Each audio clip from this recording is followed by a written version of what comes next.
First, before we get started, a few ground rules for today's meeting. Everyone except the council members and the person presenting or talking to the council should turn off their camera. Everyone except the council members and the person presenting or talking to the council will be muted. If you're participating by phone, would you please now state your name and affiliation so that it can be added to the meeting minutes.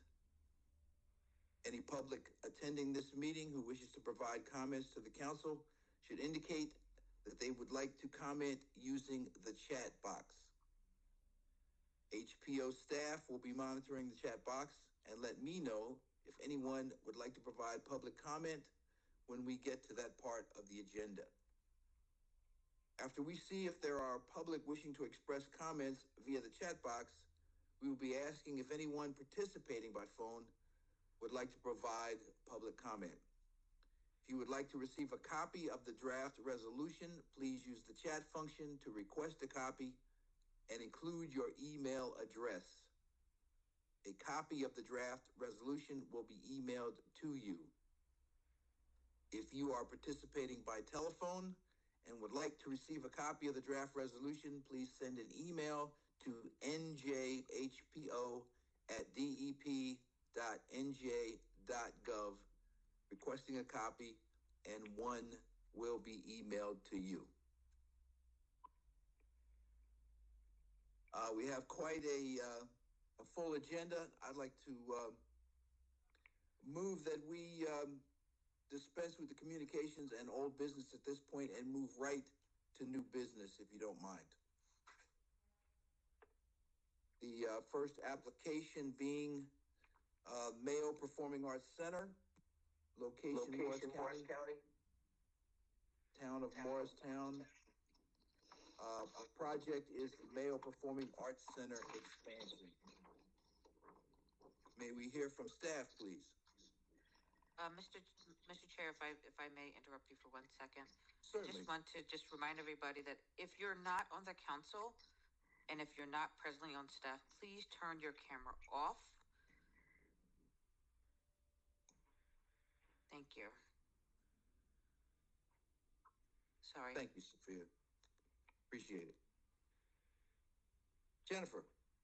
Yes, good morning, everyone. I'm Jennifer Linus. I am the staff reviewer for the Mayo Performing Arts Center project. The South Street Theater Company, Inc., also known as the Mayo Performing Arts Center. Oh, sorry, I'm not sharing my slides, such as they are. Let's see. Presenter mode here. All right. Are you seeing the correct screen? Yes. Okay, excellent. The South Street Theater Company, also known as the Mayo Performing Arts Center, has requested authorization to construct an addition on its community theater located at 100 South Street, which is a contributing resource to the Morristown Historic District. The addition will occupy 3 adjacent lots, requiring the demolition of 3 buildings that contribute to the historic district at 11 and 13 Pine Street and 7 and 9 King Place.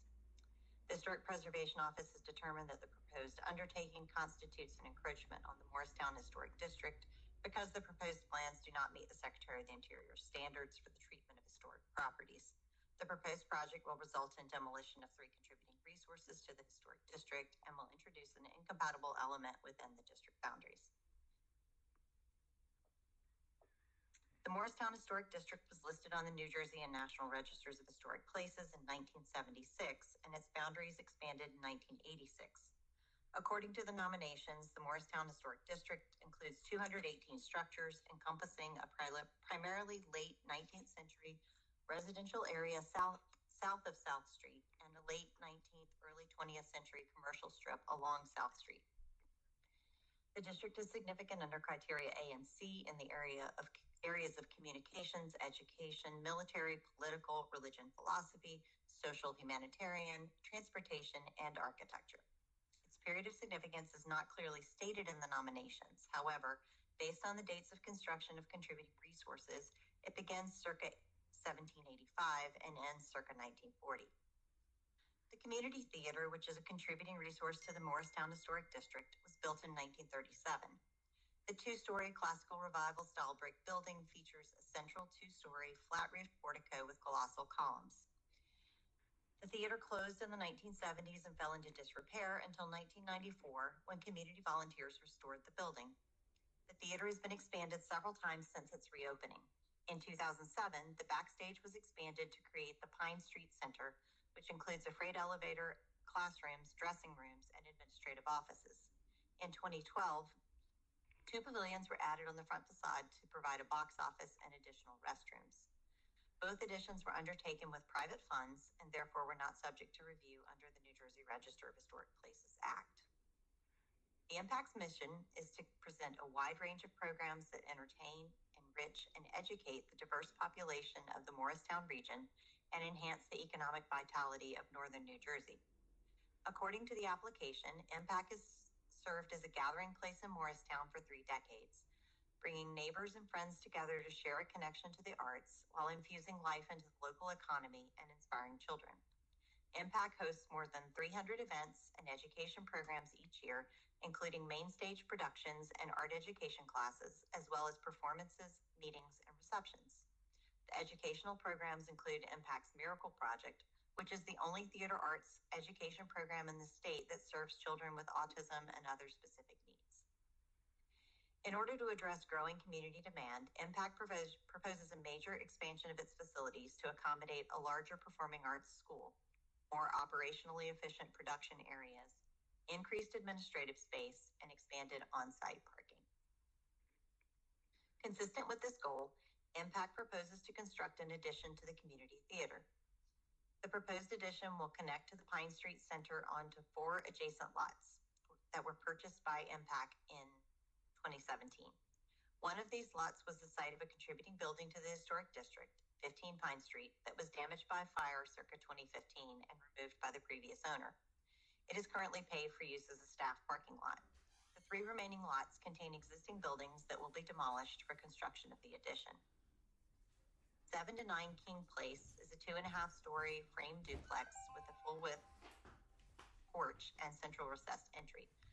Constructed circa 1899 to 1910, it was identified as a vernacular Victorian dwelling in the 1986 boundary expansion nomination and is a contributing resource to the Morristown Historic District. The building's first floor interior has been modified to accommodate its current function as classroom space for Impact's Performing Arts School.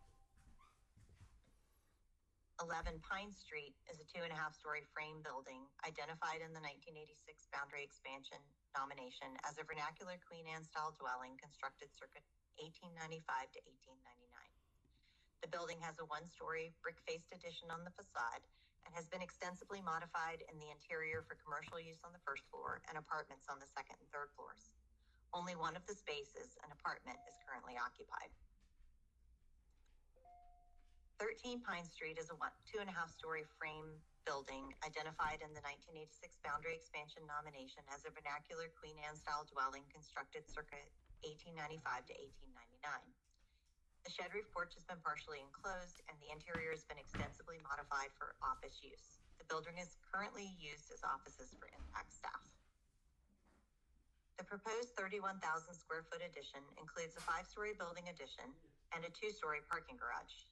The building addition will be adjacent to the Pine Street Center and has a height of 72 feet 6 inches, which is 21 feet 8 inches shorter than the adjacent fly tower. The parking garage will have an entrance on Pine Street and extend along the property's King Street frontage, which forms the historic district boundary in this area. Historically, Pine Street was a predominantly residential street that fed into South Street from the north.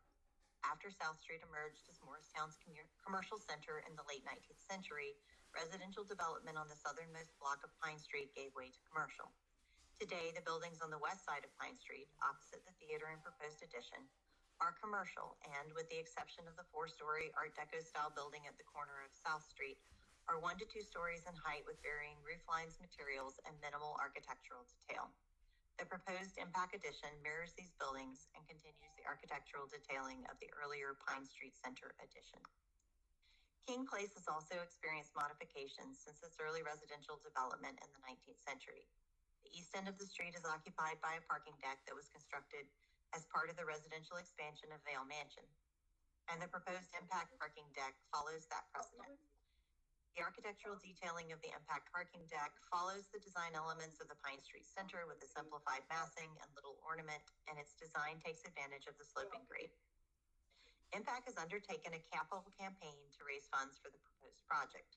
The New Jersey State Legislature dedicated $250,000 to the project as line items in both the 2023 and 2024 fiscal year budgets, for a total of $500,000 in state funding.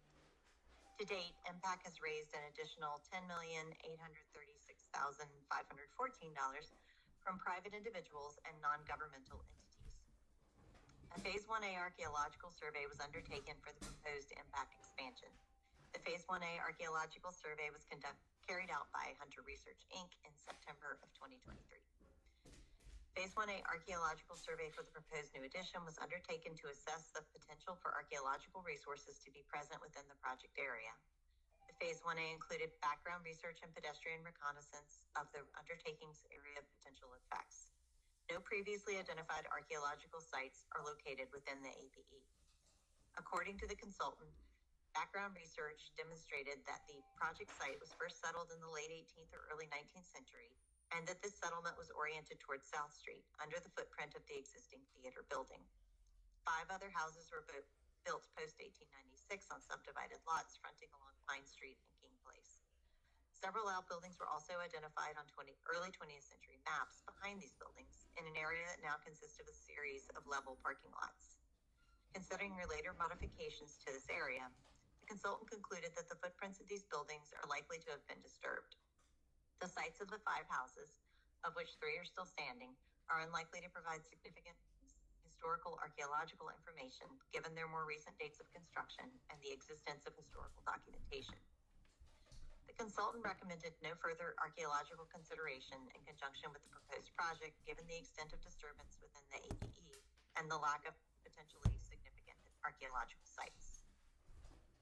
The HPO evaluated the recommendations made by the archaeological consultant and respectfully disagreed with their findings.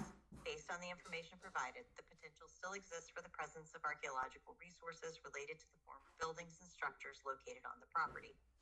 These resources were dismissed due to their perceived lack of significance. However, if present, these archaeological resources would contribute to the Morristown Historic District. Therefore, further archaeological consideration is necessary. The HPO recommended archaeological monitoring as an appropriate method to document any archaeological resources present within the project location, given the current status of the project location.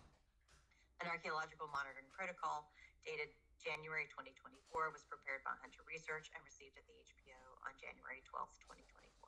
The HPO has reviewed the archaeological monitoring protocol and finds it acceptable. HPO staff conducted a site visit on February 5th, 2024, in which they observed the condition of the existing buildings on site.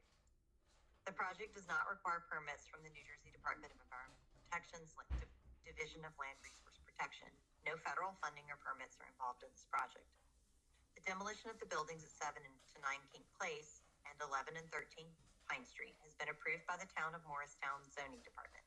Pursuant to the municipal ordinance, all demolition permits are referred to the Historic Preservation Commission for review. As documented in email correspondence provided by the applicant, the commission elected not to comment on the permit applications within 45 days, resulting in their approval.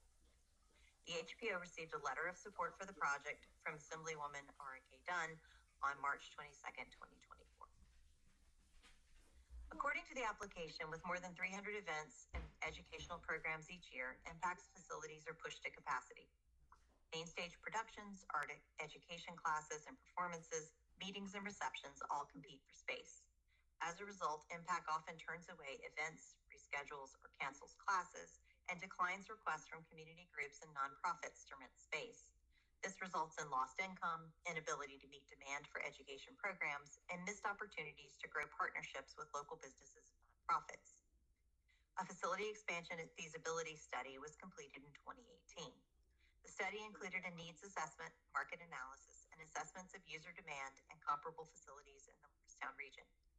Based on this analysis, the study recommends that Impact address current facility limitations by improving its load-in and backstage facilities to accommodate large touring productions, and to expand current facilities to include a small, flexible performance space with a seated capacity of up to 400, teaching rehearsal program and meeting event spaces, increased gallery space, and a cafe or community gathering space.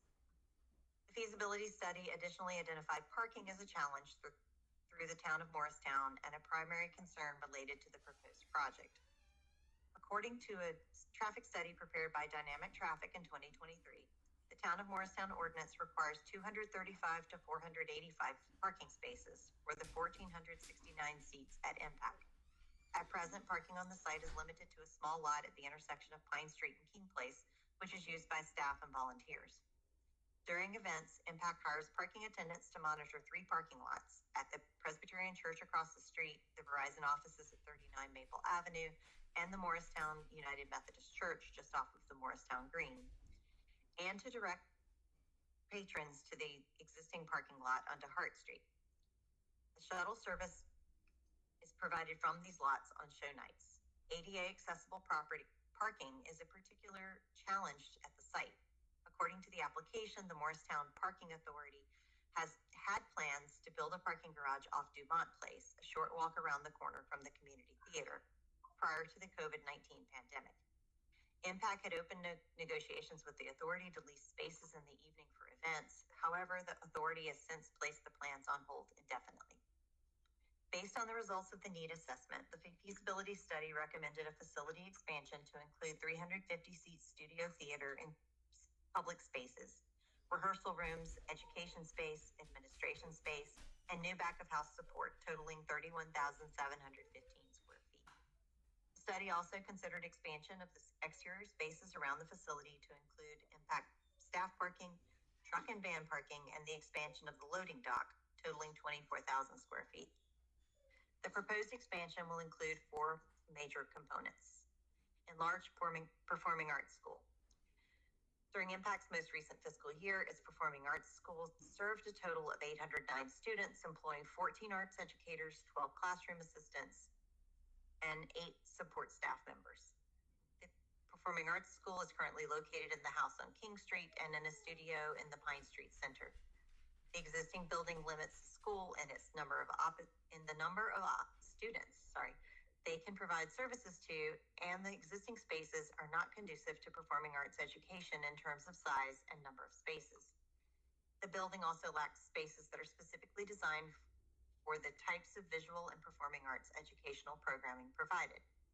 Additionally, there is inadequate space for the PAS administration in terms of office and support space, inhibiting the ability to hire more personnel to support the school.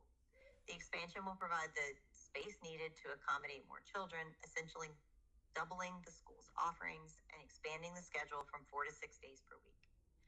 Impact's Miracle Project will have a dedicated space in the expanded facility.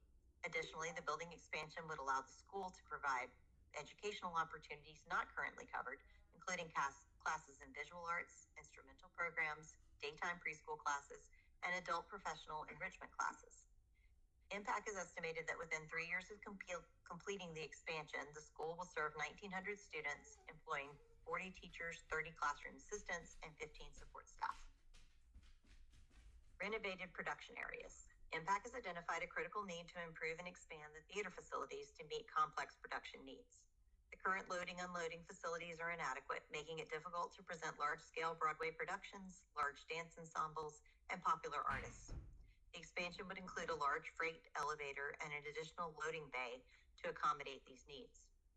The current facility limitations are inhibiting revenue, as Impact cannot accommodate large Broadway tours and other shows with complex staging. There is also insufficient storage space for traveling artist production equipment backstage. With the expansion, the green room will be enlarged and made more accessible to the stage, and 3 additional dressing rooms will be provided. Increased office space for growing administrative staff. The success of the theater has led to an increase in professional staff. The existing spaces are currently at capacity, with the need for additional administrative offices, conference rooms, and administrative support facilities. Impact has plans to expand not only its programming, but also its community outreach. These plans will require additional staff, but there is currently no place to accommodate the additional needed personnel. The new facility will include the needed administrative office space to accommodate Impact's growing staff. Parking. A lack of adequate parking generates the most complaints from patrons. The expansion will include a two-level parking deck with 86 spaces for staff, artists, patrons, and parents of students. This area will also provide a safe drop-off and pickup zone for students attending the school. Currently, cars queue up in front of the Pine Street entrance and block the loading bays, where touring trucks park to load and unload, which poses a safety risk to all involved. It will also increase the amount of ADA accessible parking for the facility. Impact estimates that the expansion will serve more than 250,000 residents of and visitors to Morristown. These beneficiaries include patrons who can attend events and students enrolled in the school, in addition to local businesses, children of low-income families, Morristown's growing Hispanic and Black populations, and the social service organizations served through their programs. The project will present increased opportunities for children and adults from the immediate and surrounding areas to participate in the numerous events and education programs that Impact offers as part of their community engagement practice, as well as increase the number of students served through the school that would be welcomed through scholarships. Impact typically operates on a budget of $14 million and is a vital cultural and economic engine for the region. According to the Americans for the Arts' most updated arts and economic prosperity calculator, Impact generates more than $18 million in annual revenue for area businesses. Impact consistently ranks in the top 50 in the world for attendance by Pollstar from mid-sized performing arts centers. Structural assessments of the 3 buildings proposed for demolition were completed by Persimmon Engineering in July 2023 in order to determine the building's viability to meet future programming needs of Impact, which were identified as including a black box theater, classrooms, and meeting spaces, teaching and practice performance studio spaces, offices, and storage. According to the reports, 7 to 9 King Place, the assessment identified 3 main structural deficiencies: sloping or sagging floor surfaces, cracks in the corner of the wall and ceiling on the 2nd floor, and cracking and water infiltration in the stone foundation. As a result, the building was evaluated to be in poor structural condition and past the end of its useful life. Modifications to the existing framing or floor layout to accommodate Impact's programming requirements would be complicated, costly, and impractical. 11 Pine Street. The assessment identified the following structural deficiencies: sloping or sagging floor surfaces, cracks in the corner of the wall and ceiling, and water staining on the 2nd floor, rot and water damage in the floor structure visible from the basement, and cracking and water infiltration in the stone foundation. As a result, the building was evaluated to be in poor structural condition and past the end of its useful life. Modifications to the existing framing or floor layout to accommodate Impact's programming requirements would be complicated, costly, and impractical. 13 Pine Street. The assessment identified 3 main structural deficiencies: sloping or sagging floor surfaces, cracks in the corner of the wall and ceiling on the 2nd floor, and cracking and water infiltration in the stone foundation. As a result, the building was evaluated to be in poor structural condition and past the end of its useful life. Modifications to the existing framing or floor layout to accommodate Impact's programming requirements would be complicated, costly, and impractical. Since the reopening of the community theater in 1994, Impact has been dedicated to the preservation of the historic theater. A historic preservation plan was prepared by Watson and Henry Associates in 2014 and will be updated this year by Connolly and Hickey Historical Architects. Impact also has a 5-year building maintenance plan. Since 2013, the Morris County Historic Preservation Trust Fund has awarded grant funds to Impact on multiple occasions for development of the preservation plan and various construction documents, as well as bricks and mortar preservation of the building. Impact has also been awarded grants for preservation of the historic theater from the New Jersey State Council on the Arts, Capital Projects for Historic Sites, and the New Jersey Cultural Trust. In 2016, the League of Historic American Theaters awarded Impact the Outstanding Historic Theater Award, which recognizes theaters that demonstrate excellence through community impact, quality of programs and services, and quality of the restoration or rehabilitation of its historic structure. A traffic impact study was prepared for the proposed expansion in 2023 by by dynamic traffic. The study concluded that the adjacent street system will not experience any significant degradation in operating conditions with the construction of the project. The site driveways are located to provide safe and efficient access to the adjacent roadway system, and the site plan provides for good circulation throughout the site and provides improved parking to accommodate the project's needs. Impact considered 6 alternatives for the expansion as follows. Maintain the site in its current condition, no build. This alternative does not meet the current needs of Impact. The existing Pine Street Center does not provide adequate space for loading and unloading of performances, general performance circulation. It also does not provide adequate space for administrative purposes to support current and future programming. With the no-build option, the school would continue to provide classes in the house on King Street, which does not contain spaces conducive to performing arts school education in terms of the size and number of spaces or adequate administrative spaces to accommodate a growing staff. The existing buildings on Pine Street are separate from the hub of administrative and performance activities, and their layouts are not conducive to the collaborative means by which the Impact operates. Additionally, the existing parking would remain inadequate, even for existing staffing, and provides no parking for patrons, especially those with disabilities.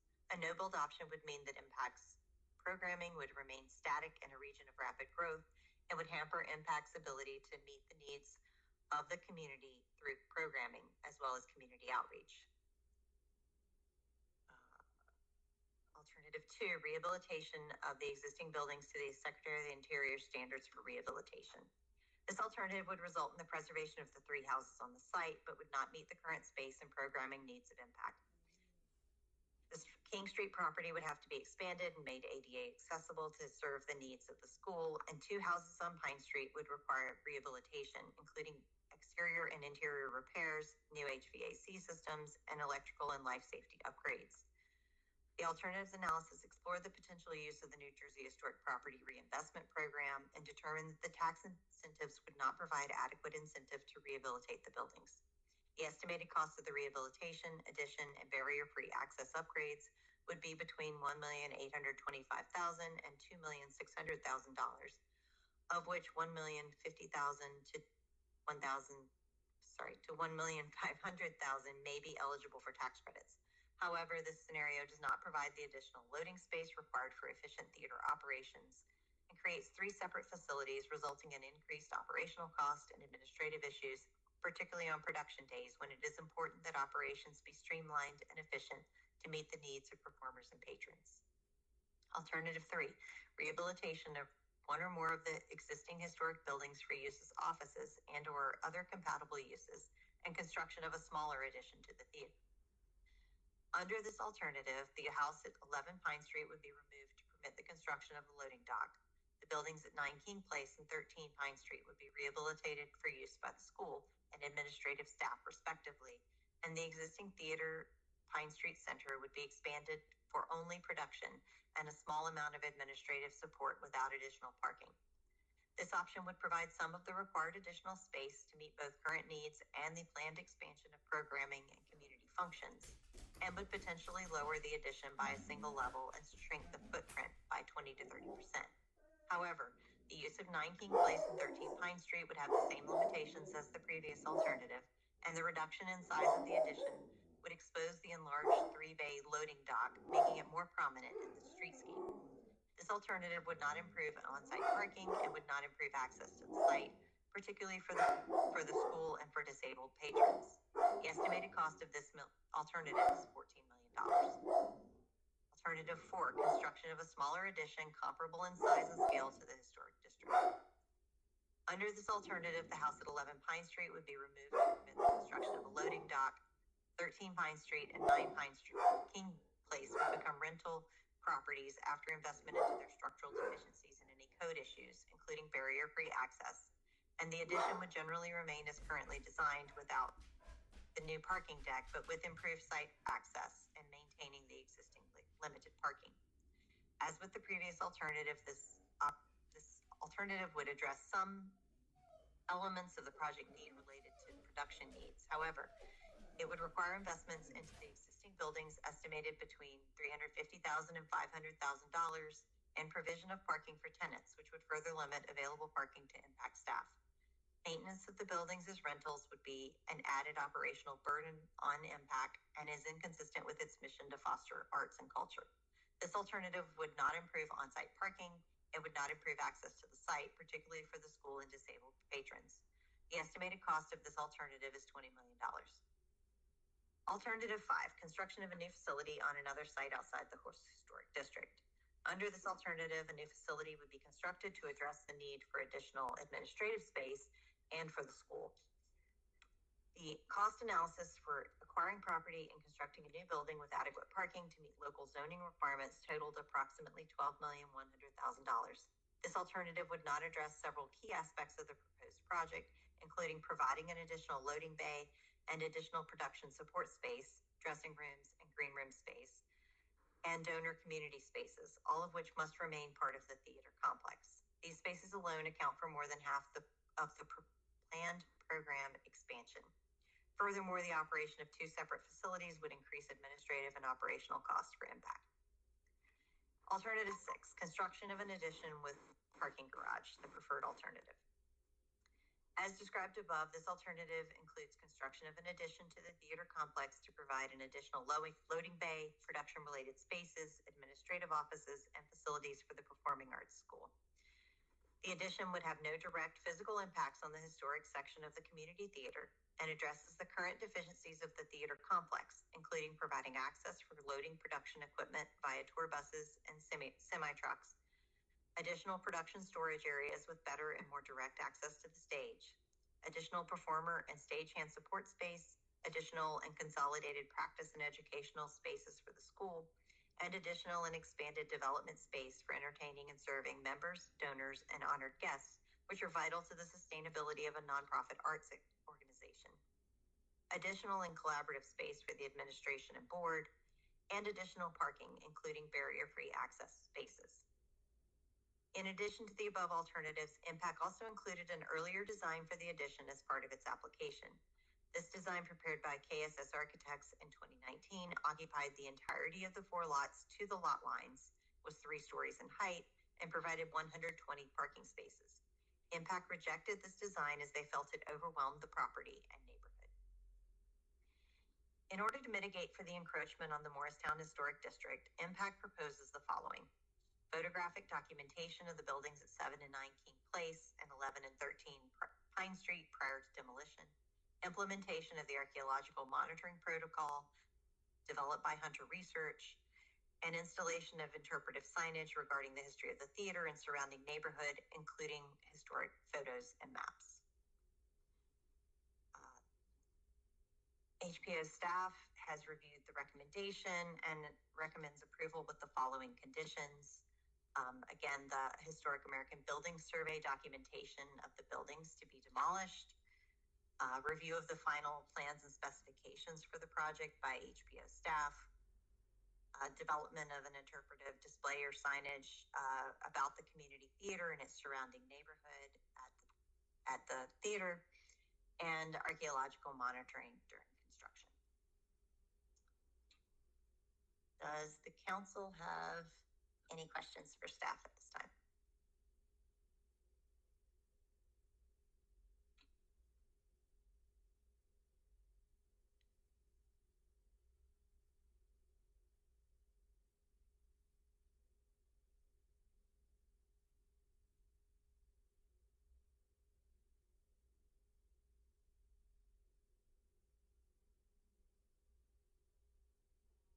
Bob, we can't hear you.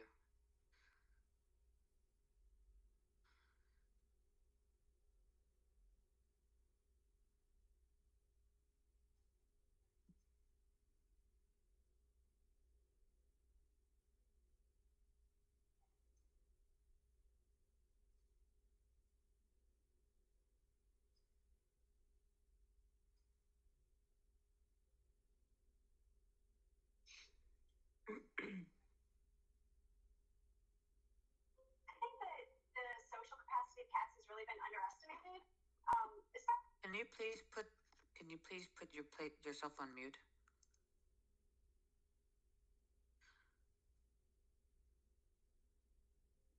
Bob, can you hear me? Okay, we can't hear you. No? We could hear you earlier, but now we can't hear you at all. Do you want to try leaving the meeting and calling back in? Okay. You want me to take over while you call back in? Okay, no problem. All right, so I think we don't have doesn't seem that we have any questions from the staff. So can we please have the applicant prepare your presentation?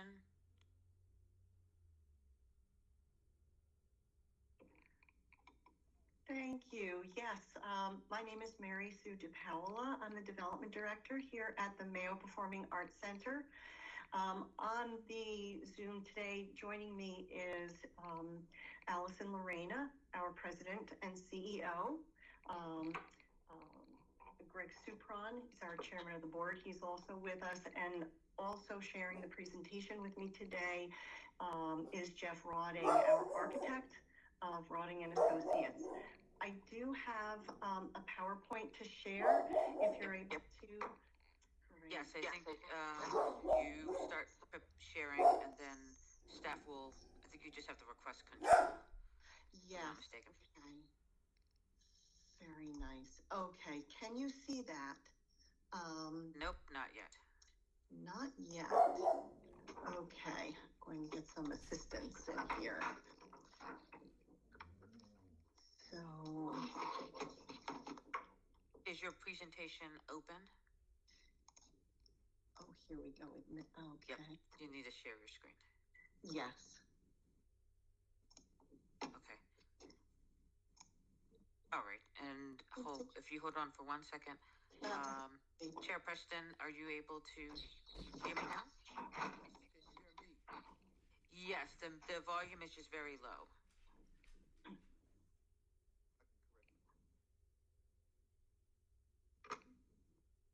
Thank you. I apologize. Okay, is it okay if I allow her to continue the presentation while you fix your volume? Yes, please. Okay, you can continue, ma'am. Oh, thank you so much. And thank you to Jennifer, who did such a wonderful, robust presentation on our expansion. But good morning to all of the council members.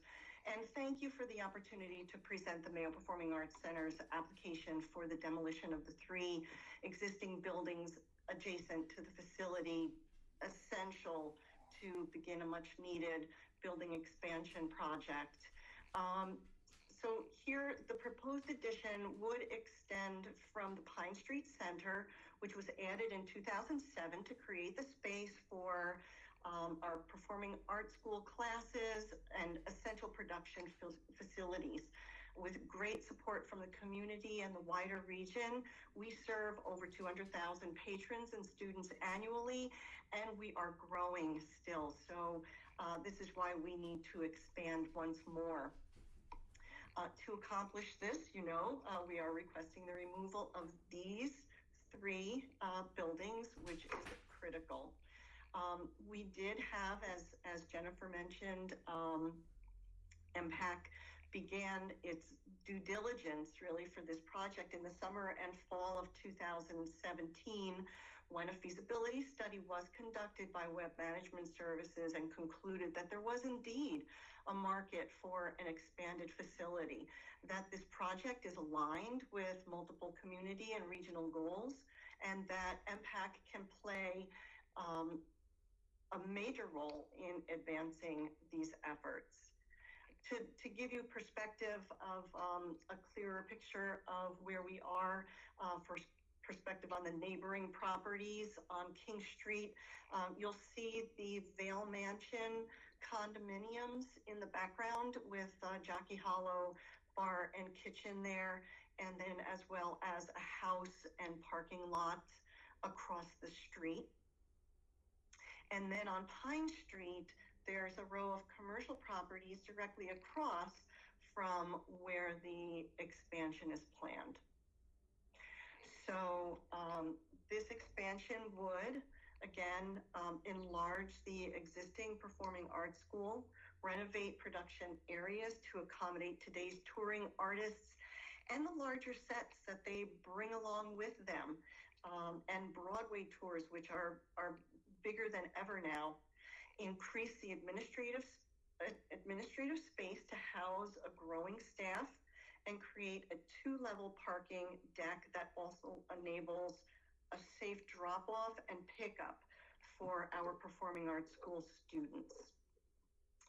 And so now I would like to turn it over to Jeff Rotting, who's going to bring you through how we're going to accomplish these goals. Good morning. Mary Sue, if you could keep the presentation up, that'd be helpful. There's still, our drawings are on there, correct? Yes. Okay.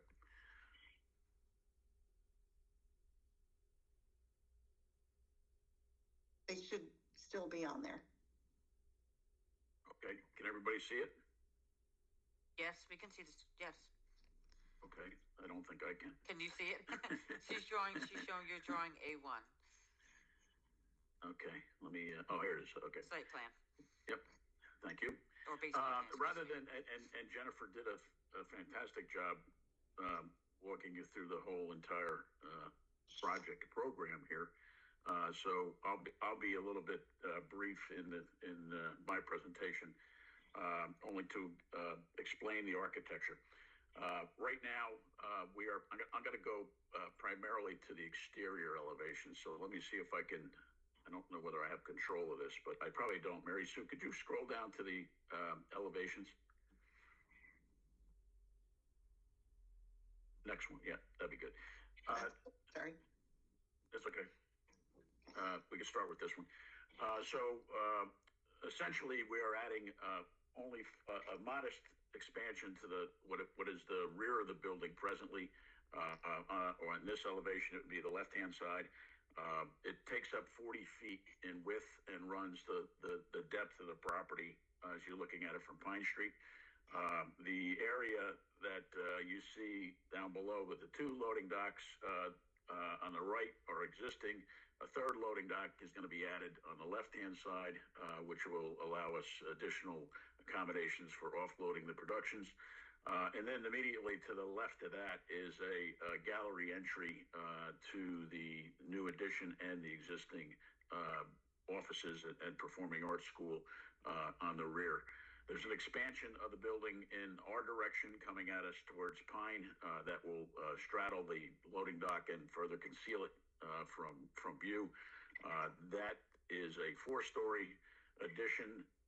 It is in line with the existing addition that was put on that we had designed back in 2007 in terms of height, and continues as such to the rear of the 40-foot I just mentioned. By virtue of topography, the building becomes 5 stories as we go down Pine Street to the left, and then beyond that is the 2-story parking deck. We took great care in the parking deck design to keep it very minimal in scale. It is actually only about a 1.5 story facade as it fronts on the street to the left, which is King Place. And you'll notice it diminishes in scale as it gets closer to the building. There is a ramp access between the loading dock and the building expansion itself coming off of Pine Street. Again, where we took advantage of the topography. This is a split deck. There's no interconnection between the 2 levels. This ramp takes you to the upper deck, which accommodates about half of the parking, accessible directly from the rear of the building. And then the lower deck, which is accessible off of King Place, similar to what the existing staff parking area is, adjacent to the existing staff parking area. And that is actually down in grade a little bit. So we again tried to be respectful of our neighbors and not impact the rear of this property. If we can go to the opposite elevation, the next elevation.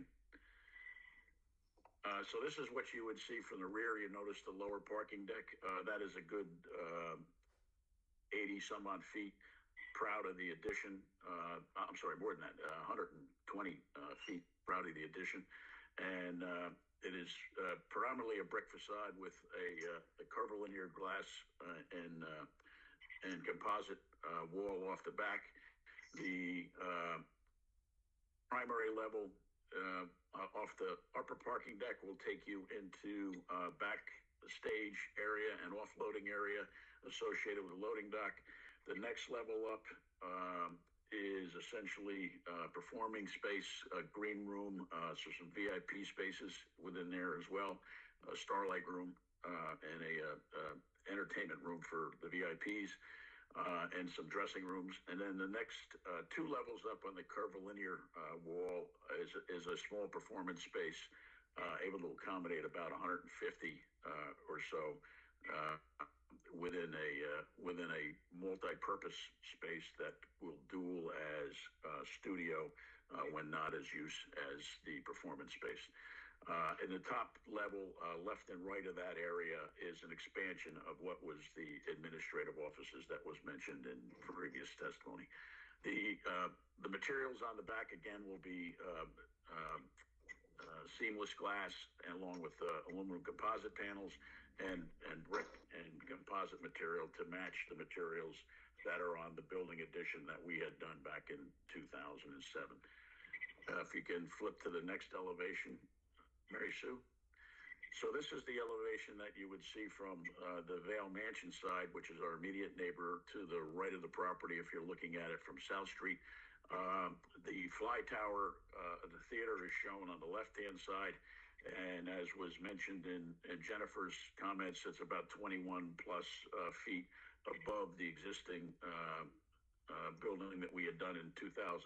And we are holding that elevation more or less as you go back to the new addition. Then you'll see the parking deck is quite a bit below in elevation and actually not visible from the grade plane from the Vale Mansion side. So it's a good 10, 15 feet below the adjacent parking on the Vale Mansion side. We have a performer's entrance on this side as well that allows private access for the performers without being impeded by crazy fans. The vertical element that you see on the right-hand side is a stair tower, the second means of egress out of the space, which takes us out to both the parking deck and also on grade on this elevation here. I think that I could walk you through the floor plans, but I think it's about 5,000 to 7,000 on a floor plate, 31,000 square feet in total. And I think the program has been very well elaborated and detailed by Jennifer. So I don't know if there's anything that I can answer beyond that, but I'd be happy to answer any direct questions from your board and any of the public. Questions from the board? Bob, I have one question. It's if you can go back to I think it's the basement plan. My question is, can you show us the location where the three structures that's being requested to demolish, where are they in relationship to that Certainly. plan? Mary Sue, if you could go all the way back to the first A1. It was A1. A1 drawing. Okay. Yes. Okay, so the first house on, and I don't have the street numbers in front of me, I'm sorry, but the first house as you go down Pine Street. Now, the Orientation Pine Street is on the left of this drawing, and King Place is on the upper portion of the drawing. The first lot and house on Pine Street is just, it's within the 40 feet addition. So that gallery, the area just north of the shaded portion. The shaded portion, by the way, is the back half of the existing theater as it exists today. And that dash line that you see corresponding to the back half represents the initial lot line of the first lot and first house that we're looking to demolish. So that first house sits in that area that you see the elevator core and the stair immediately above the shaded area. Where it says mechanical room? Correct. And then the next lot, which is the second house, is immediately beyond that, essentially where the ramp and the stair tower to the parking deck is. And then the final lot, which is an open parking lot presently as a result of the building being demolished from a fire is in the corner of the property on Pine and King Place. And then the last building on King Place is essentially in the area where the access is to the lower parking deck. Yeah, immediately in that area where Mary Sue is highlighting. So the two properties are closer to the ones in the area of the addition, and then immediately beyond that, and the other one's in the upper right corner, essentially, of this drawing. Thank you. You're welcome. That was my question. I have a question. Yes. Good morning. I was wondering if you could tell me how you determined the number of parking spaces in the parking garage that would be sufficient? Because it seems as the program is growing, I don't know, 85 parking spaces. Doesn't seem like very many, perhaps. No, and it's not meant, we intentionally did not want to go much beyond 2 levels on the parking deck, and it's not meant to necessarily accommodate our total parking needs. We probably will never achieve that on site. We know we won't achieve that on site. So the main program was to afford parking on a daily basis for what would be the employees and the volunteers that occupy the building on an average day. The programming thought was that on performance nights, the staff would occupy the lower deck, and the VIPs and anybody associated with the performances could use the upper deck.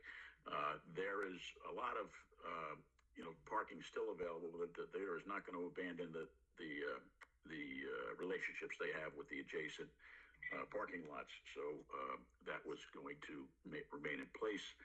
And our hope is that the municipality, and there is an inkling that may happen, the municipality is going to construct that parking deck that they had on the boards a few years back, which will also benefit us. So we didn't feel there was an immediate need for patron parking here necessarily, just for predominantly staff.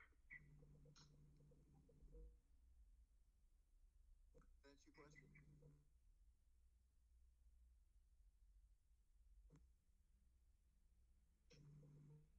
I have a question, if I may. You show landscaping on the parking deck at the corner, I guess. Very hard to hear you. Can you hear me? I'm straining to hear you, Mr. Chairman, but I will try. Your volume is still very low for some reason. And I'll try to talk louder. How's that sound? That's better. You're showing landscaping on the roof of the parking deck at the corners over the, I guess, the transformer vault and over the trash area. Is that a concept, or how do you intend to do that? You show shrubs, tree. Could you talk about that a little bit?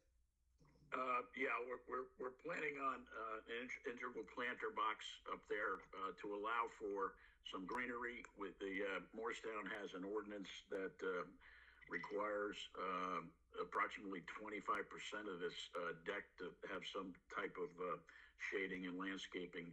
So this doesn't get us there. We're still a little shy of that, and we're asking for some relief on that. Although there is some further improvements that we're talking about potentially, but that would be maintained by the theater, and it would be essentially about a 4-foot deep planting bed built into those corners there. And where would they drain? We'd have to drain it internally, and worry about feeding it down. There are landscape plans associated with this as well, where we have little swales and planting along the base of these the parking deck that we'll be able to drain it into. Okay, thank you. You're welcome. Any other questions from the board? I have a question. Can you hear me? I can, yes, thanks. Yes, thank you. The proposal indicates that HAB's information on the buildings to be demolished is has been recorded.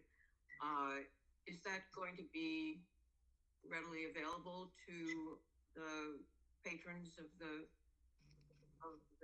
back? In terms of the history of the buildings that we're demolishing, is that your question? Yes. That is the intent. We were talking programmatically of having a exhibit display, essentially giving the history of the site within our new building. Thank you. You're welcome.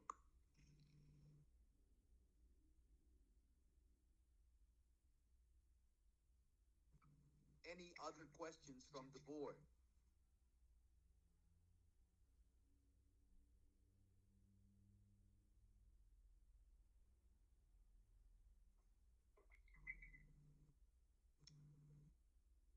I believe that concludes our presentation. If there's questions from the public, be happy to answer that as well. We're not taking questions from the public right now. That's not how this works. Okay. But there will be a point where questions will be, or comments, excuse me, will be provided. Would you like me to do the stop share at this time? Yes, if your presentation is completed. Thank you. Thank you very much. Thank you.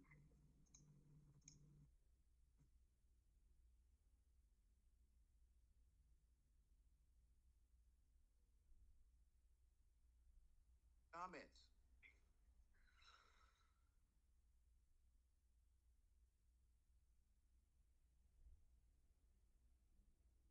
I don't think I have any.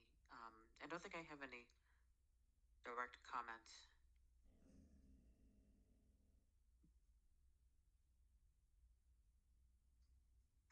I don't either at this time. Thank you. Would we like to move to the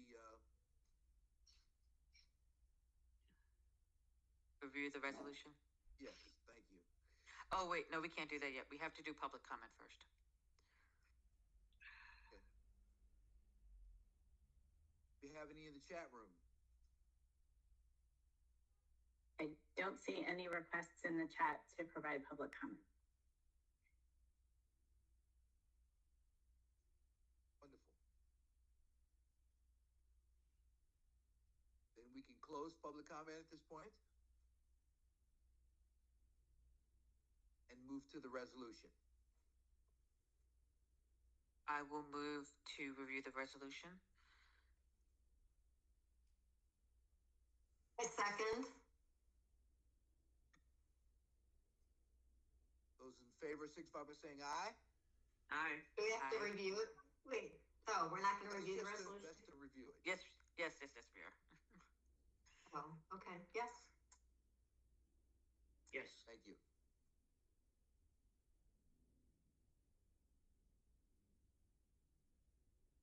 Chime Everyone in. can see this? Yeah. Yep, we can see it, Jennifer. Okay. Thank you. Do you want to look at the whereas clauses or? I don't need to.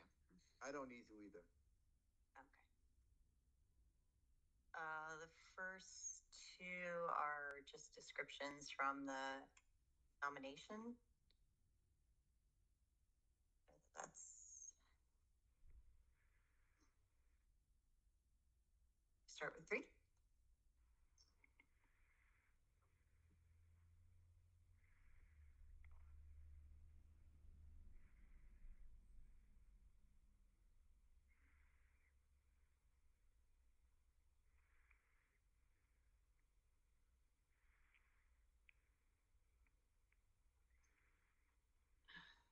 I have no change.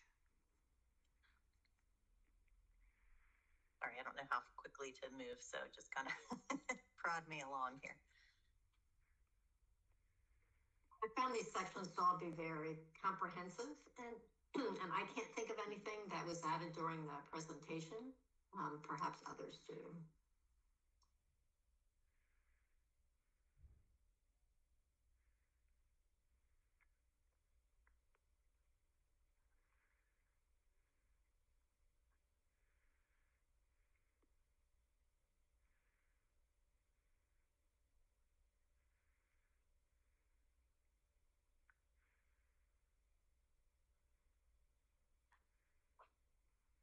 Scroll down. Sorry. I don't want to make anybody dizzy or No, you're good. place.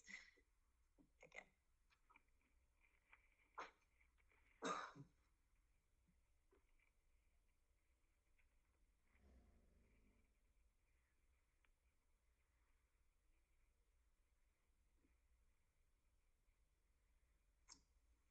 The archaeology section looks good to me.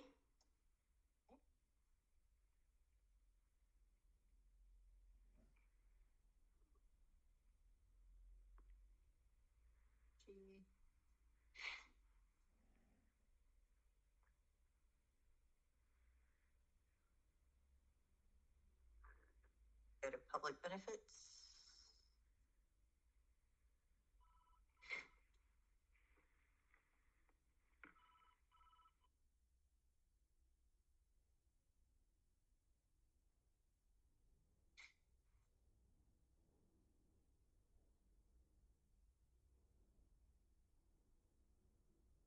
I don't have any changes for any of these.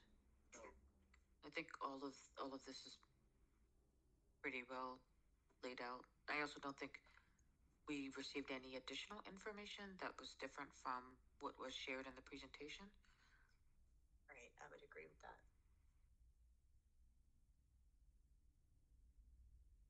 So I'm good to move on to the therefore be it resolved whenever the rest of council is. Agreed. Great. Okay, Let's do it. let's do it. Yes, let's do it. We got 3 more to go. I'm down with that. This is awkward. Okay.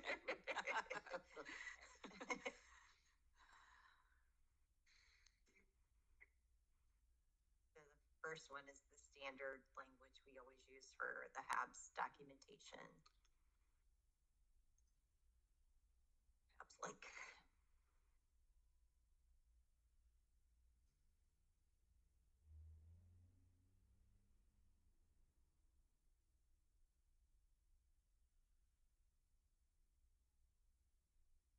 I don't have any change to this.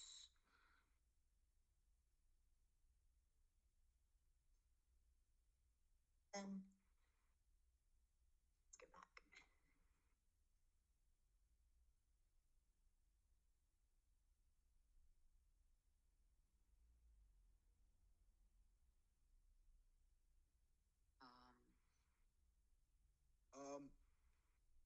In light of the no suggested revisions or changes, could I have a motion to accept the resolution as presented? So moved. Can I get a second? I'll second it. It's supposed to be first and seconded by the people who moved to. Oh, okay, well, that too. I accept. We have a roll call I do vote, too. please. Okay. Sophia Jones, Yes. Flavia Laya, Yes. Joanne Ducunzo, Yes. Bob Preston. Yes, passed. Thank you very Thank much. you. Thank you very much. Have a good day. You too. Thank you.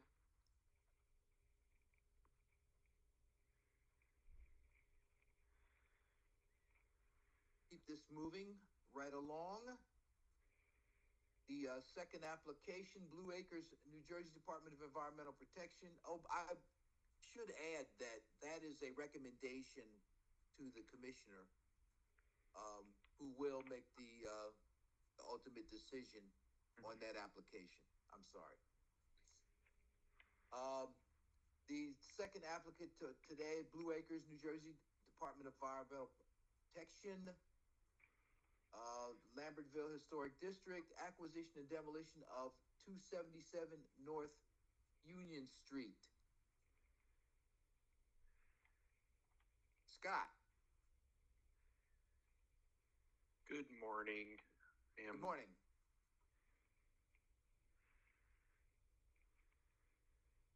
One second.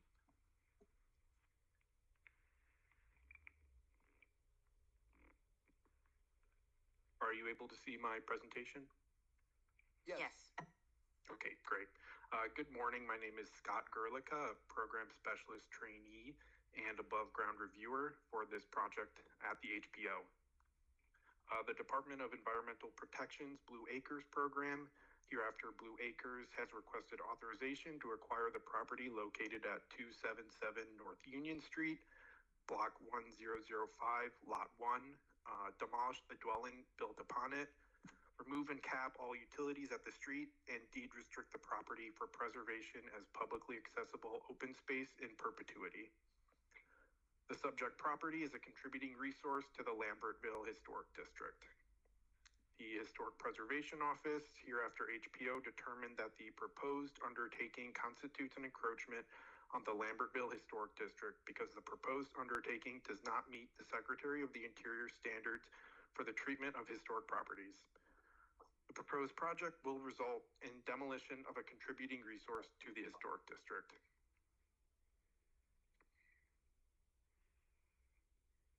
The Lambertville Historic District was listed on the New Jersey and National Registers of Historic Places in 1983. The district is significant under criteria A and C in the areas of commerce, industry, and architecture, particularly, quote, largely vernacular examples of most of the popular 19th century American architectural styles, including Federal, Greek Revival, Italianate, Gothic Revival, French Second Empire, and Queen Anne style buildings, end quote. According to the nomination, the period of significance begins in the 18th century and ends circa 1933. The property at 277 North Union Street consists of a two-story, side-gabled, 3x2 bay, 19th century vernacular brick dwelling clad in stucco. An addition on the north elevation and two small additions on the rear or west elevation were constructed in the late 20th century. The original mass of the dwelling was constructed in the late 19th century and retains discernible characteristics of Victorian era architecture, such as the form, fenestration pattern, and ornamental scrolled brackets. The Lambertville Historic District National Register nomination form does not include an inventory of contributing buildings. However, 277 North Union Street was built during the district's period of significance, and the boundary was drawn to include 277 North Union Street as the northernmost property in the district. Therefore, 277 North Union Street is a contributing resource to the Lambertville Historic District. The property at 277 North Union Street lies entirely within FEMA 100-year flood zone and was severely damaged by flash flooding associated with Hurricane Ida in September 2021. According to the New Jersey Office of Emergency Management Geographic Information System flood claim data, the property at 277 North Union Street has not had a prior flood claim. According to Blue Acres, the property owner has not lived in the home for more than 2 years, and the owner does not have funds to repair the damage, buy a new home, or afford rent on top of the current mortgages and taxes. According to a letter addressed to the property owner from Ken Rogers of the City of Lambertville Construction Office dated September 16th, 2021, the City of Lambertville had reviewed and inspected 277 North Union Street after, quote, extreme flooding from the remnants of Hurricane Ida, end quote. The City of Lambertville, quote, determined that the building has been substantially damaged and the cost of repairs will be a substantial improvement to the home, end quote. Taking into consideration the pronounced bulge in the rear brick wall and extensive cracking on the exterior walls, the City of Lambertville estimated that to restore the building to pre-damaged conditions and bring the building into compliance would exceed 50% value of the property. The City of Lambertville participates in the National Flood Insurance Program, hereafter NFIP, and therefore must follow NFIP requirements. According to NFIP policy, proposed work qualifies as a substantial improvement or repair of substantial damage if it equals or succeeds 50% of the property's market value. And if work on buildings constitutes substantial improvement or repair of substantial damage, then the structure must be brought into compliance with NFIP requirements. Meeting this requirement can be accomplished by elevating the structure to or above the base flood elevation demolishing the property and constructing a new structure that meets NFIP requirements, relocating the building, or demolishing the structure and preserving the land as open space. Blue Acres is an acquisition program administered by the New Jersey Department of Environmental Protection. It allows for acquisition of flood-prone properties from willing sellers. Blue Acres offers willing homeowners in flood-prone areas the opportunity to sell their home to the program at fair market pre-disaster value when they would otherwise not be able to sell their homes in a conventional real estate market. In these flood-prone areas, the state has determined that elevations are not appropriate because there is no guarantee that funding for repairs will not be sought after future flooding events, even with elevated properties. Once the subject property is acquired by Blue Acres, the existing structure will be demolished and all utilities removed and capped at the street. The state has determined that using the dedicated Blue Acres acquisition funds in this flood-prone area to return the land to open space is the most appropriate and enduring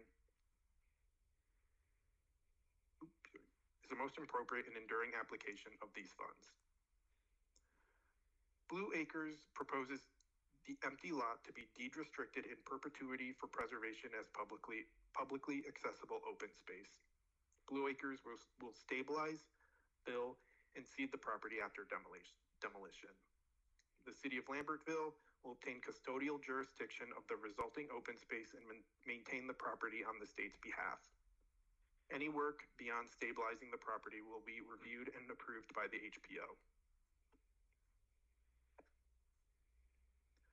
277 North Union Street is bounded by North Union Street to the east, forested open land to the north, forested open land leading to the Delaware and Raritan Canal and Delaware River to the west, and 273 North Union Street, a contributing resource to the Lambertville Historic District, to the south. Blue Acres also proposes to acquire the property across Union Street, 322 North Union Street, which is outside of the Lambertville Historic District boundaries and built outside of the period of significance, demolish that building, and deed restrict that land as publicly accessible open space as well. Blue Acres is utilizing Federal Emergency Management Agency, hereafter FEMA, Hazard Mitigation Grant Program funds for the acquisition and demolition of 277 North Union Street. The purpose of Hazard Mitigation Grant Program is to reduce the loss of life and property due to natural disasters. FEMA initiated Section 106 consultation with the HPO for the proposed undertaking on October 5th, 2023, in accordance with Stipulation 2C Standard Project Review of FEMA's New Jersey Statewide Programmatic Agreement executed on November 15th, 2022, hereafter PA. In correspondence dated October 26, 2023, FEMA determined that the undertaking would result in an adverse effect on the Lambertville Historic District. And in accordance with Stipulation 2D6A of the PA, FEMA proposed to resolve adverse effects utilizing the abbreviated consultation process through the utilization of Appendix C, Treatment Measures A, Recording Package 1, Digital Photography Package of the PA. The HPO concurred with the results of FEMA's abbreviated consultation process. The HPO concurred with FEMA's determination in the Section 106 consultation process that the project area has low potential to contain intact archaeological material. Additionally, Blue Acres has agreed to use the best practices for lower impact debris removal and demolitions. By adhering to these best practices, demolition activities should avoid impact to any unidentified archaeological resources. The HPO recommends no further consideration of archaeological resources as part of this undertaking. HPO staff conducted a site visit to 277 North Union Street on April 5th, 2024. HPO staff observed a significant bulge on the rear exterior wall of the building, and multiple cracks in the stucco, including one near the bulge that reaches the second story. The house appeared to be vacant for an extended period of time. The HPO received letters of support for the proposed undertaking from Jeff Kuhl, Commissioner Director of the Hunterdon County Commissioner Board, Andrew Nowick, Mayor of the City of Lambertville, and Ken Rogers, Construction Official and Floodplain Administrator for the City of Lambertville. Public benefit. Through the acquisition of flood-damaged homes, Blue Acres affords homeowners the opportunity to relocate without undue financial burden and helps potential future homeowners avoid the costs and trauma associated with owning a flood-prone property. The demolition of the property will restore the natural floodplain, increasing the resilience of neighboring historic properties within the Lambertville Historic District. After demolition, the site will provide new public open space. The City of Lambertville will craft a memorandum of understanding with Blue Acres to obtain custodial jurisdiction to maintain the site. Under its Flowing Together initiative, the City of Lambertville has started the process of considering how to use previously acquired sites by Blue Acres in Lambertville, such as 2 and 4 Curly Lane. Alternatives. Blue Acres considered 7 alternatives for the undertaking as follows. The first alternative is to do nothing. Due to the flood-prone nature of the property, this option is not feasible as flooding will continue to cause damage to the property and put the homeowner in danger and financial hardship. The second alternative is for the owner to elevate the structure. In addition to the financial constraints associated with elevation, this method is not feasible on a technical level. The building was substantially damaged during Ida in September 2021, with flood damage equaling 50% of the home's value or more. Since then, it has been vacant and remains in a state of disrepair. The material of the main structure, which is brick, the irregular floor plan, including a large addition from the 1980s, and the partial concrete slab foundation would make stabilizing the walls during elevation extremely difficult, if not impossible. The third alternative is to have the homeowner sell privately. As with the option of doing nothing, this alternative does nothing to account for future floods and would leave a new homeowner in an equally precarious situation. The fourth alternative is to physically move the building to a new lot. As its historic significance is tied to its setting in the Lambertville Historic District, moving the structure to a new lot will diminish the building's integrity. This option is also cost prohibitive for the homeowner. The fifth alternative is dry and wet floodproofing of the structure.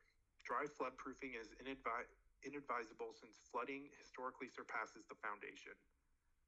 Both dry and wet floodproofing are infeasible due to the risk of repetitive damage to building components and the associated maintenance costs. The sixth alternative is to utilize site and landscaping adaptations. The narrow backyard slopes upward to the raised tracks of the Belvedere Delaware Railroad, which could potentially be damaged by changes to the landscape. The remainder of the property and the surrounding neighborhood is flat. Regrading berms or flood walls would serve to redirect water towards other homes nearby.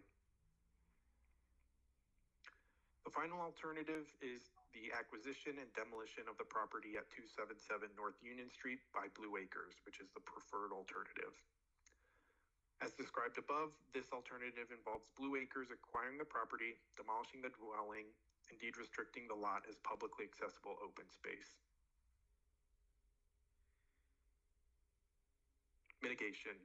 In its Section 106 consultation, FEMA proposed to resolve adverse effects utilizing the abbreviated consultation process through the utilization of Appendix C, Treatment Measure A, Recordation Project, Package 1, Digital Photography Package of the PA. The HPO concurred with the treatment measure for the resolution of adverse effects. Blue Acres proposes the same treatment measure as a condition to mitigate encroachment on the Lambertville Historic District. The HPO recommends approval with the following conditions. Blue Acres shall ensure The FEMA digital photography package is submitted to the HPO, which shall include a comprehensive collection of photographs of exterior and interior views. And Blue Acres shall ensure that the property is stabilized, such as land infill and seeding for public accessibility after demolition. Any work beyond stabilization of the publicly accessible open space shall be reviewed and approved by HPO prior to project commencement. So that concludes my presentation. Are there any questions from the board? I have none. I have no questions. Yes, we have a question? No, I have no questions. Oh. When this becomes, I do have a question. When this becomes open space, then what will it link Union Street to? The canal? You have a site plan? There's no site plan for the project. It'll just be open space that leads to the Belvedere and Raritan Railroad, which is, and then after that east is the Delaware and Raritan Canal. So to get to the canal, you would have to cross the railroad? Yes. Okay, so there's no direct access from Union Street to the canal by virtue of this open space being created? No, it's pretty forested between this site and the canal. Thank you. Questions from the board?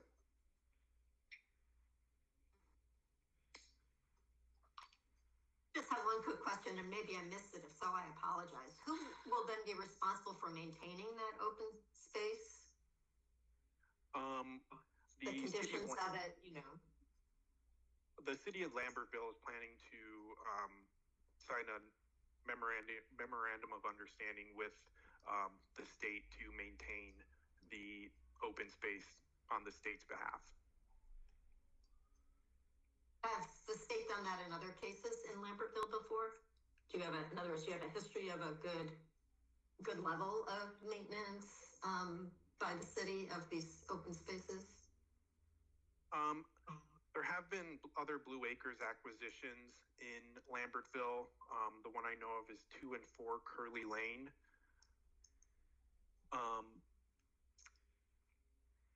And I believe that Blue Acres would probably be able to better explain the relationship that they have with the cities that they sign agreements with.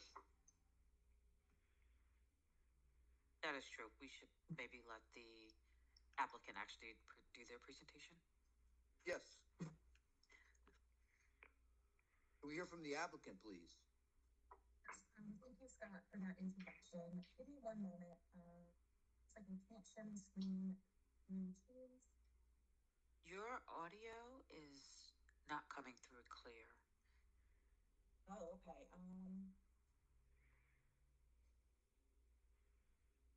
Is this a little bit better? Yes. Yes. Okay, perfect. All right, let me see here.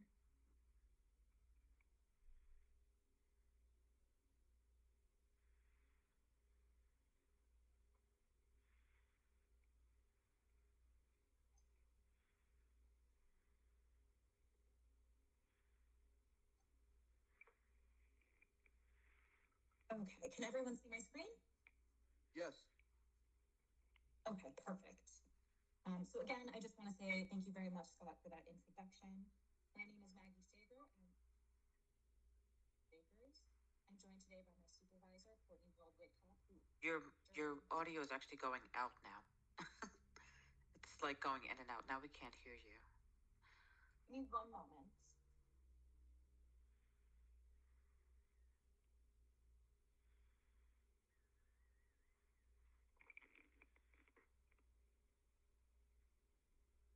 I'm going to try my headset.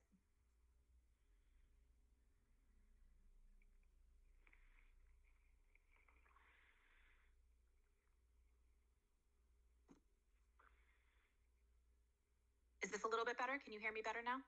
Much better. Much better. Okay, Yes. perfect. All right, sorry about that. I'm using my headset, so this should be a bit easier. All right, so apologies and thank you for bearing with me. As I said, my name is Maggie Sager, and I'm a program specialist with Blue Acres. Joining me today is Courtney Wald-Whitcop, my supervisor and the program manager. And before we begin, I'd just like to take a second to acknowledge some of the folks in attendance today who are here on our behalf. When I first arrived, it looks like my colleague Alvin Chin is here, so thank you. He's put a lot of work into this project as well. We have Emily Hodecker of FEMA. She has put a lot of work into this. Jeanette Pigeon, most importantly, the actual homeowner. And then, of course, we have Mayor Andrew Novick of Lambertville and Ken Rogers, the Lambertville Floodplain Administrator. So thank you all for being here.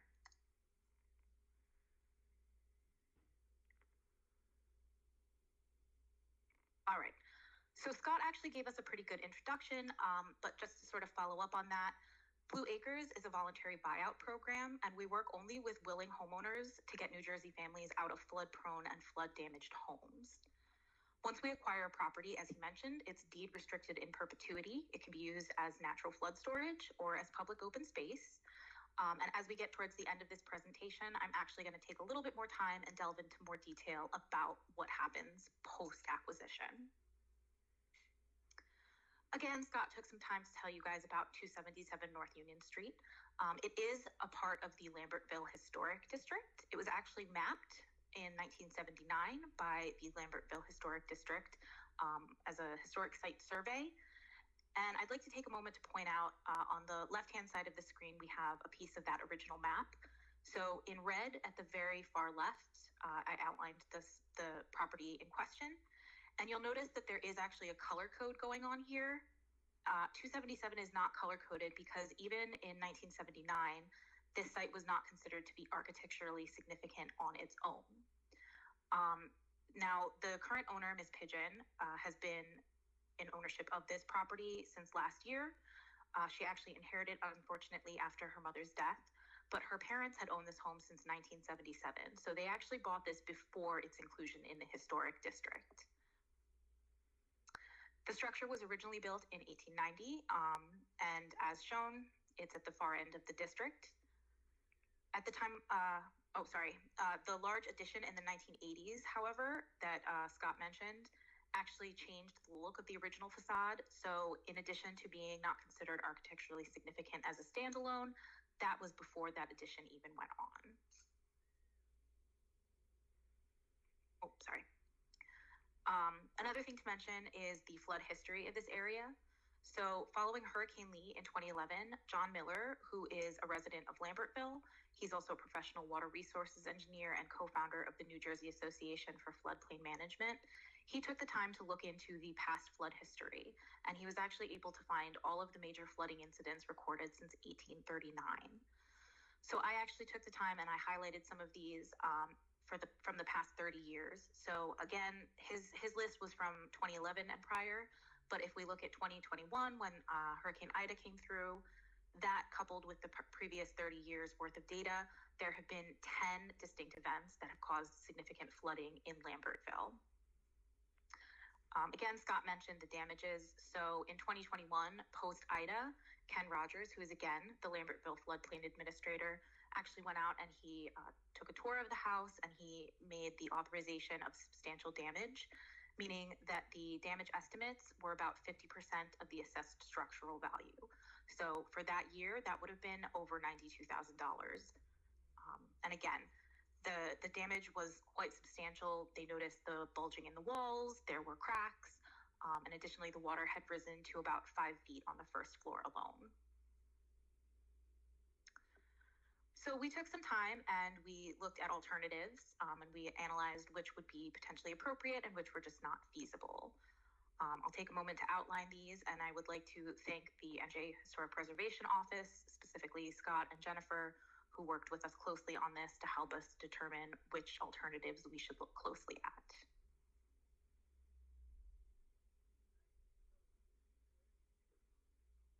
So the first alternative that we looked at was doing nothing. Now, obviously, that's just not feasible in this case because of the flood damage and its previous flood history. Doing nothing does nothing to acknowledge these issues or to help fix them. And you'll notice some of these photos here, none of these are of the property itself, but these are along the same street. And these are all from Ida, so you can see the significant damage that occurred from one single flood event. The second alternative that we looked at is elevation. And as Scott mentioned, elevation is just not feasible, unfortunately, in this case, first and foremost because of the excessive costs to the homeowner. So in 2020, the NJ Office of Emergency Management put out their elevation guidebook for homeowners, in which they noted that it would be upwards of $150,000 for the construction costs alone during elevation. This does not even include any of the associated costs, such as engineering and architectural fees, permitting fees, inspection costs, or the cost of replacement housing because the homeowner would be displaced during the actual elevation itself. I'd also like to point out the property card that we have on this page. And you'll notice that the structure is sort of irregularly shaped. So it's much easier to elevate a home that is a simple rectangular square. This one, because of the complexity of its floor plan, would be more difficult to elevate. And on top of that, it's a brick structure, as Scott mentioned. So the entire framework is brick, covered in stucco. And because of how heavy that is, it means it's going to be more difficult to elevate, and it would require a masonry foundation. So another difficulty that would be run into with this particular residence is the narrow size of the lot. So in this photo here, and I do apologize because when I got out there to take some photos, there was snow on the ground, so it can be a little bit difficult. But you'll notice that the stone foundation of that porch right there abuts the walkway out front. And then just past that, again, it's under the snow, so it's hard to see. There's a very narrow verge strip of grass before you reach the roadway. So there's not a lot of wiggle room here for access stairs. From the elevation design guideline for historic properties put out by PDP Architects in December of 2019, they note the difficulties in working with elevations on narrow parcels with small setbacks. So to get from the walkway to the front, you'd have to sort of smush those stairs in there, and it would make it very difficult to fit the proper number of stairs. Additionally, it's going to change the look of the front of the house and that front-facing facade. Back to this original photo, I'd also like to just go ahead and take a moment to point out the ramp that we have on the left-hand side. So elevation such as this makes it incredibly difficult to make a home handicap accessible. Doing so adds a lot of extra costs and a lot of extra time to the process. So again, elevation, unfortunately, is just not feasible at this site. The third option that we looked at is selling privately.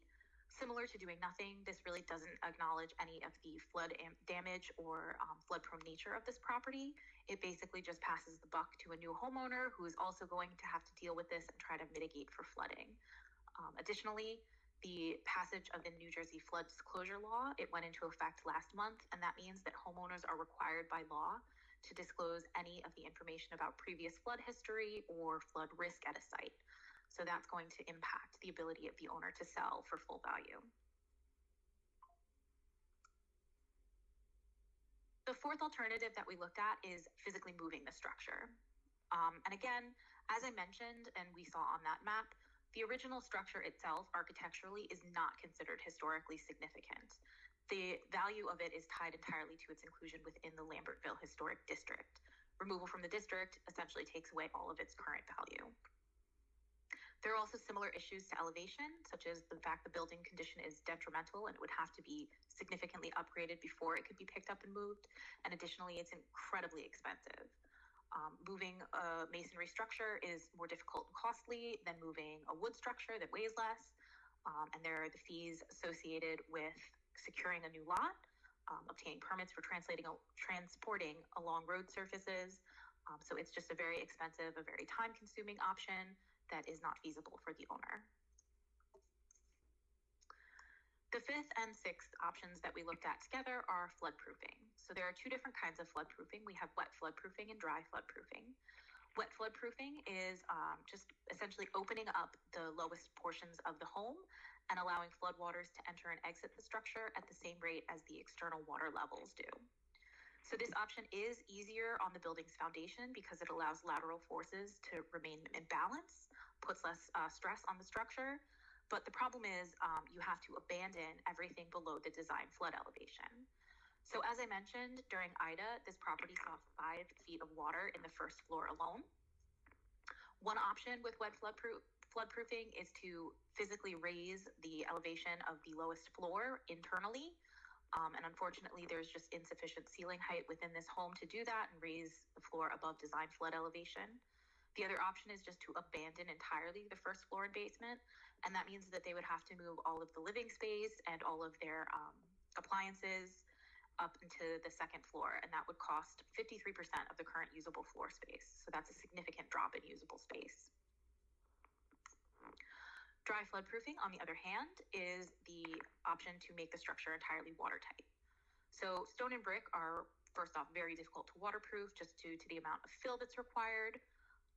The 2019 Flood Mitigation Guide for Historic Properties does note that 2 to 3 feet is really the maximum safe depth of floodwater. And after this, the lateral forces exerted on the structure are just too much and they can be significantly damaging. So again, 5 feet of water, that's much higher than what would be needed to damage the structure. Most importantly, FEMA does say that in the case of historic properties, you can attempt dry floodproofing, but it has to be a last resort, and it is not recommended for use on residential structures. Dry floodproofing is typically kept aside for use on commercial buildings. The next alternative that we looked at were site and landscape adaptations, again, as Scott mentioned. So this property is very narrow, and it sort of is in a little valley almost. So this is the flood hazard map. You can see at the back of the property is the railroad. Those tracks are elevated. And then as we look to the right-hand side to the west of this, or sorry, to the east of this property, you'll notice that the flood zone changes back to yellow. And that's an area where the land starts to sort of slope upward. So unfortunately, this whole neighborhood is a little valley that's relatively flat within. It's bordered by the Alexaughan Creek, and it has access from the DNR Canal and the Delaware River. So this is just not a good spot, when it comes to floodwaters. Now, if we were to add something like a levee, a berm, a bioswale, it could divert water from 277 North Union Street, but it would be just as likely to turn that water and divert it towards nearby homes. And as mentioned, since this is part of the historic district, there are multiple homes on the street that are in better condition, and they better showcase the historic district. So we don't want to put additional strain on those properties. Last but not least, benefits of acquisition and demolition. So this is actually the purview of Blue Acres. We would acquire 277 North Union, and it would allow the current owner to relocate safely and have the funding to get outside of the flood zone. It doesn't risk a new family moving into this flood-prone property. And we work with FEMA, so as mentioned, this is a cross-agency project to benefit the homeowners and restore the floodplain. And as for the demolition and removal of all of the property there, including utilities, the parcel itself is about 1/10 of an acre. And as you can see, I actually took the time to sort of outline all of the impervious structures and surfaces on the lot, and they total 0.08 acres. So that's about 70% of the lot. 70% is actually impervious cover right now. So as you can see from the graphic on the right-hand side, that means that about 55% of the water that hits this property during any given storm event is going to end up as runoff and go out into the neighborhood. Once we remove everything and we regrade the land, that's going to run down to 10% runoff. So the property will have much greater capacity to hold and store stormwater and floodwaters, and that will have a long-term benefit for the remainder of the community.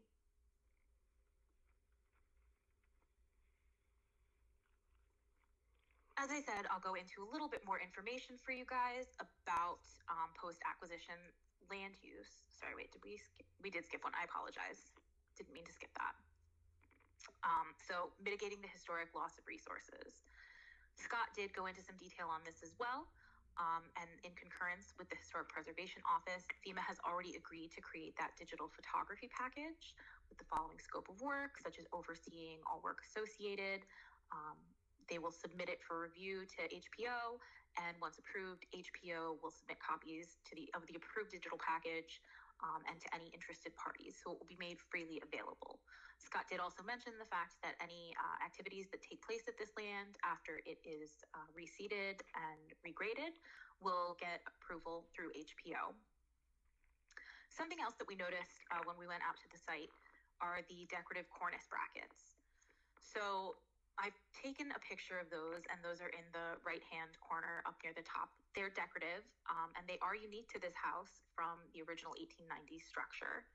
One thing that I did notice going through Lambertville is that each house has entirely unique cornice brackets. And this seems to me to be probably the most authentic and unique piece of this property that is historically relevant to it anymore. So one thing that we're willing to do, if the council would like us to, Blue Acres is more than happy to go in and carefully remove those prior to demolition. And we'd be happy to work with either the local historic council to preserve these, or even with nearby homeowners who have properties that are in better condition. So one that I'd like to highlight is actually number 263 North Union Street. I've shown that one at the left in the bottom corner. And you can see actually some of the spaces where their original brackets are gone. So according to property records, number 263 was also built in 1890. It would have had its own decorative brackets, and that would be sort of a nice way to, restore a nearby home and also honor the loss of 277. Now on to post-acquisition land use. So as I said, once we acquire property, Blue Acres works in partnership with the New Jersey Treasury Division of Property Management and Construction, and we organize the removal of the structures, the utilities, driveways, sidewalks, any of those surfaces that are on the lot itself. After that, we go ahead and we stabilize the land through regrading and seeding. Now, the state will own the property in perpetuity, and Blue Acres sites are designed to benefit the local community, both through reducing flood risk and creating public open space for passive recreation or restored habitat. Now, after we finish with the property and we finish regrading and seeding, we sort of encourage the local community to act as stewards of the land. So a lot of times the general maintenance day to day is left in the hands of the city. In this case, Lambertville has already worked with us, where as mentioned, we're working on some properties at Curly Lane to turn those into a nice public space. But no commercial or residential activities can happen at these sites ever again. The whole idea is for them to work as flood storage first and foremost, and to benefit the community through that and as public space. And I believe Courtney might be able to tell you guys a little bit more after I'm done speaking about how we work with additional communities. She can probably tell you about what's going on between herself and the Lambertville mayor.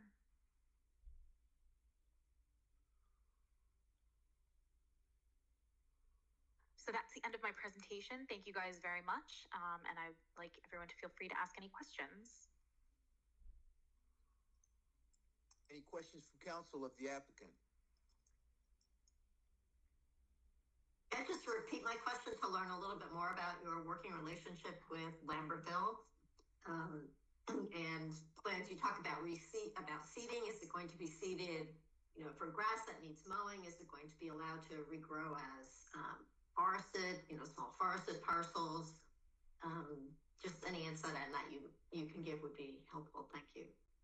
Yes. So again, Courtney, please feel free to keep me honest on this, or even Alvin, who is in attendance. But typically we do go back and we reseed with grass, so it becomes a grassy lot. And we do work with the townships to organize ways to turn these lots into different spaces.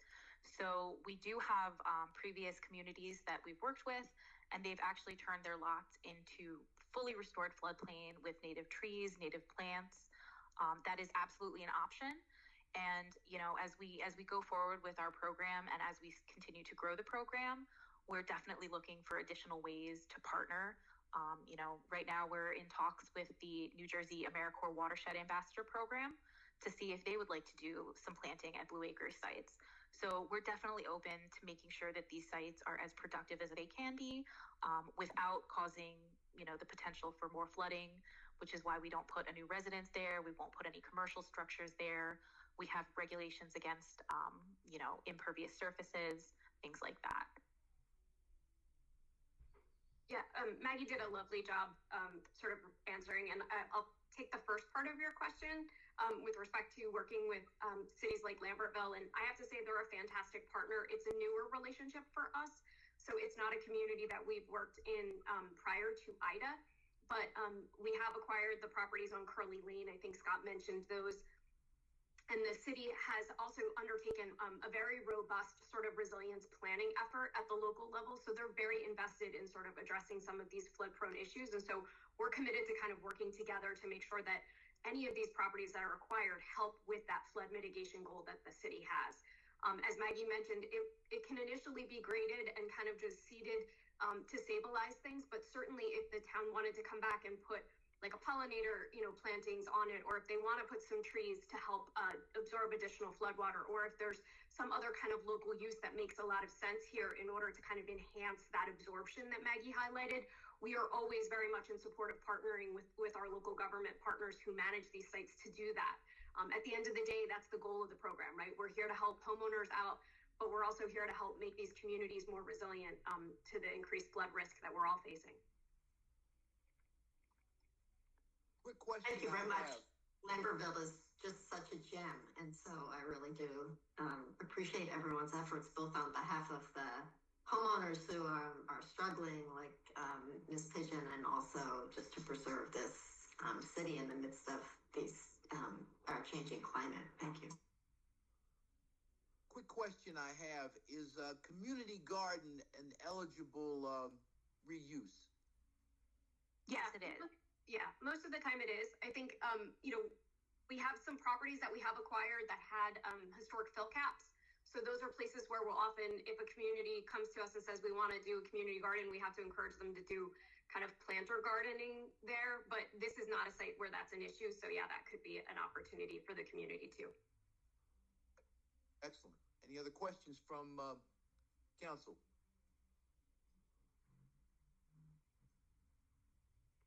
Hearing none.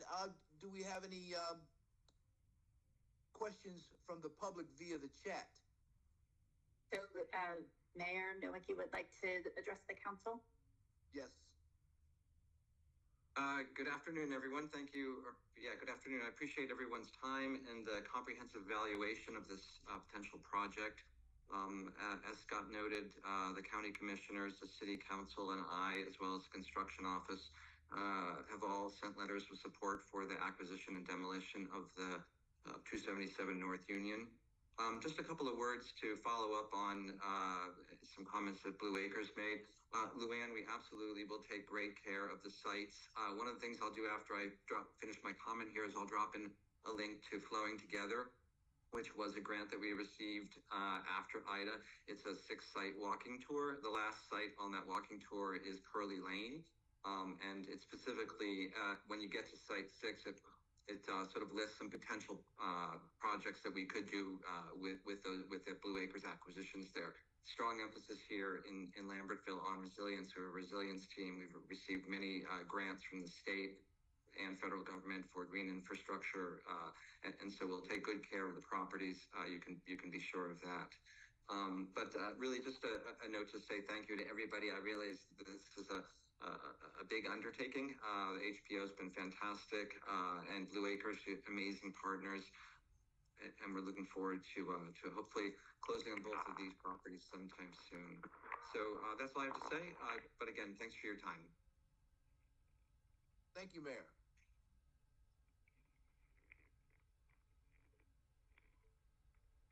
I don't see that anybody else would like to address the council for public comment. Okay, we'll close the public comment and hone in on the resolution. Okay.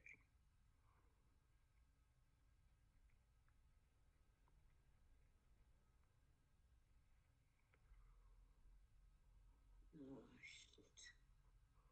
Can you see my screen? Rose. Yes, but can you make it a bit bigger, please? Yes. Thank you.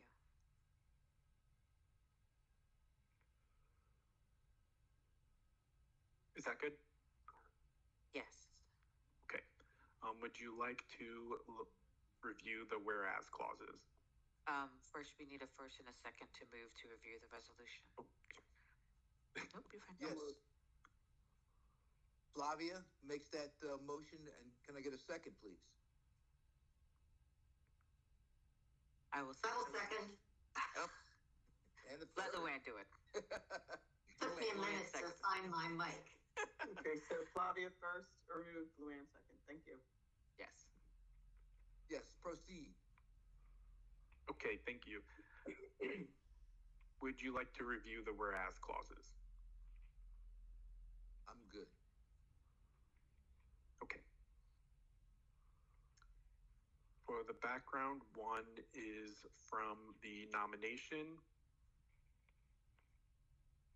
and two describes the property. And just let me know if you'd like me to move on. Yes.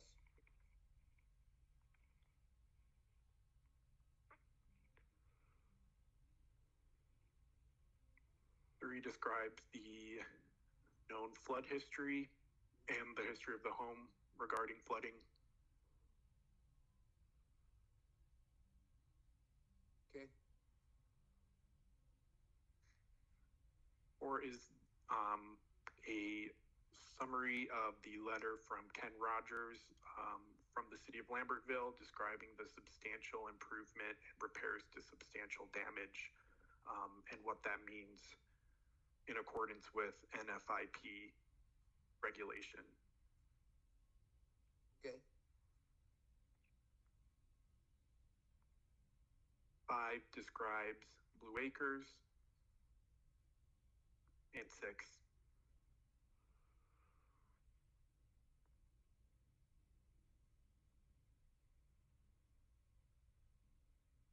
7 describes what's going to happen with the resulting open space.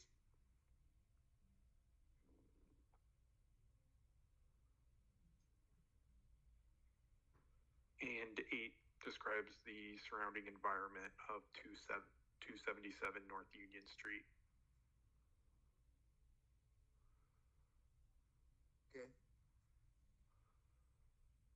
9 summarizes our Section 106 consultation with FEMA.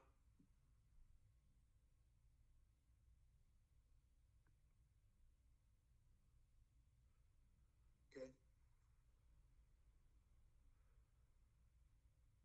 10 describes the archaeological assessment from FEMA and our concurrence that Blue Acres has agreed to use best practices for lower impact debris removal and demolitions that we've agreed upon with FEMA in the PA.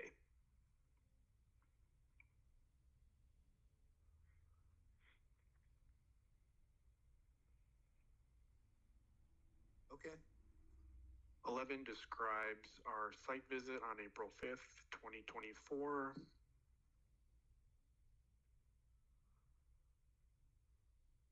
And 12 describes the letters of support that we've received.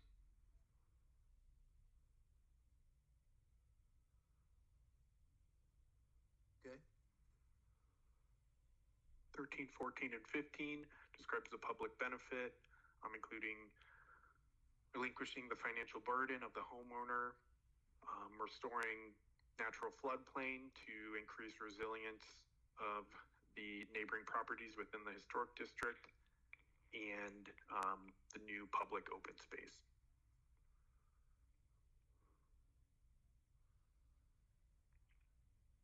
Okay.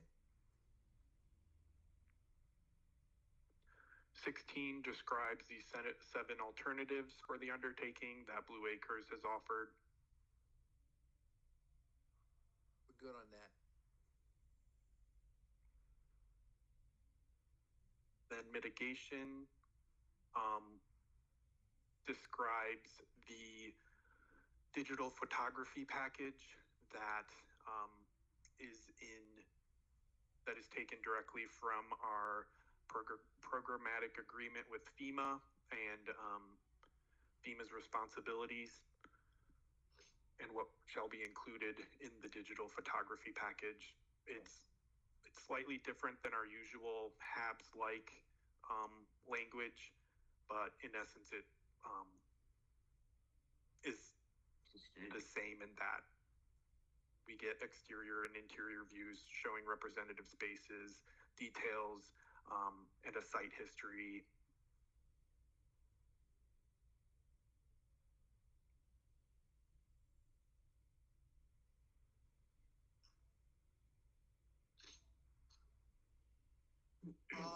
Question I have, there was mention of architectural features being harvested and potentially reused. Where can we include that? We can include that after 2, that Blue Acres shall ensure that the property is stabilized and any work beyond stabilization of the open space shall be reviewed and approved by the HPO. We can add that architectural features shall be salvaged for potential future use if the council agrees that that would be appropriate. Is that okay? I would just add that it should be in consultation with the HPO, with HPO staff.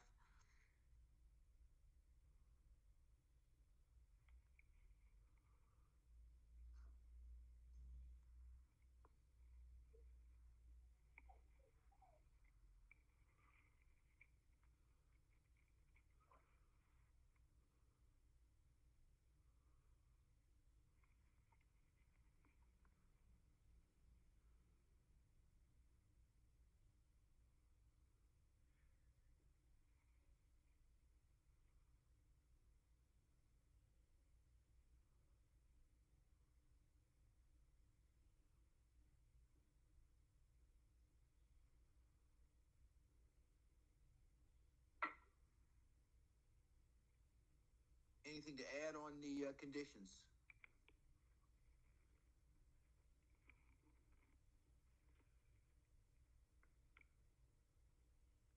Hearing none, do we have concurrence with the first and second on the additions to the resolution? I think I.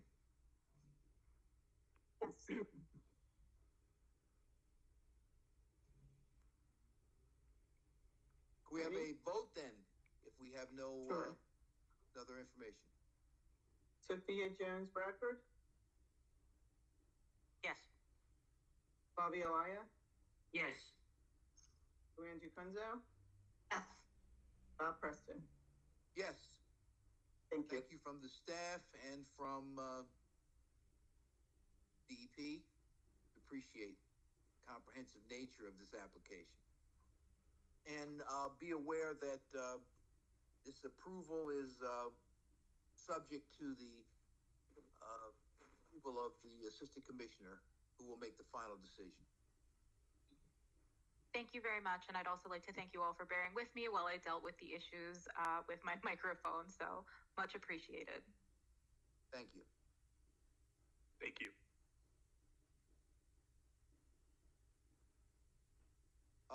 Seeing that it's 12, do you want to take a break at this point, or do you want to keep forging ahead? We still got 2 more applications. How about a 15-minute break? I'm good with that. Let's recess. Just to note that I have a hard stop at 2:00. I have to leave for a work-related meeting. Just an FYI. Okay. I'd like at least 5 minutes to use the restroom. I'll make it a 10-minute break then. Okay, it's 12:10 now, so we will reconvene at 12:25. How's that sound? Thank you. Okay. Probably. Thank you.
Hi, Robert. How you doing? Oh, God. I'm getting over being sick, so I'm, you know, meds and meds. You don't look sick. Really? I thought I No. looked sick, really sick. And my hair needs to cut. I want to shave it off. I want to look like you. Now you look better than me. Oh, man, no, you look great. I'm looking like my dad. The older I get, Really? Yes. I Wait, look in the mirror and it scares me, you know. I think I look like my dad, too. I don't look like my mom. Oh, my sisters are moving my mother to Georgia. Really? Yeah, Oh. that's another conversation, but I'm not. You're I'm not down with outvoted. that? I'm outvoted. Shite. Well, it gives you an excuse to go to Georgia once in a while. I don't need to go to Georgia. Well, if your mom is there, you need to go. Well, yes.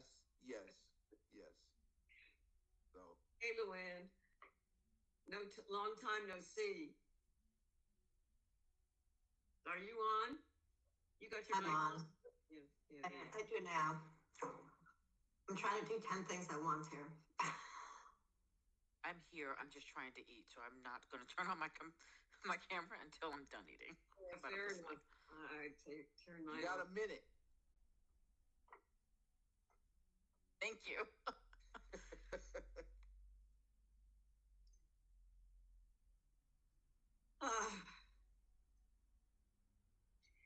You know, I could keep my camera on, I suppose, and show you the ceiling or the flowers or something.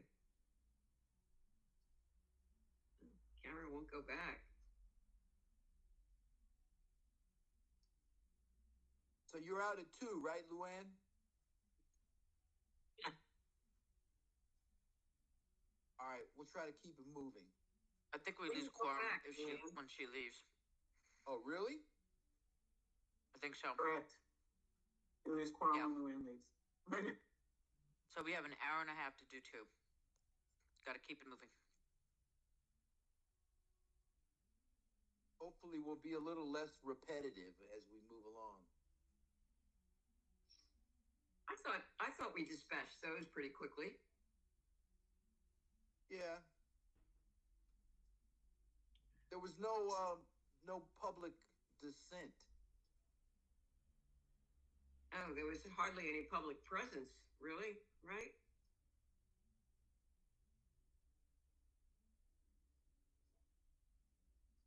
So we are the public. Yeah. Take it seriously. I keep on hitting my camera on and it doesn't go on.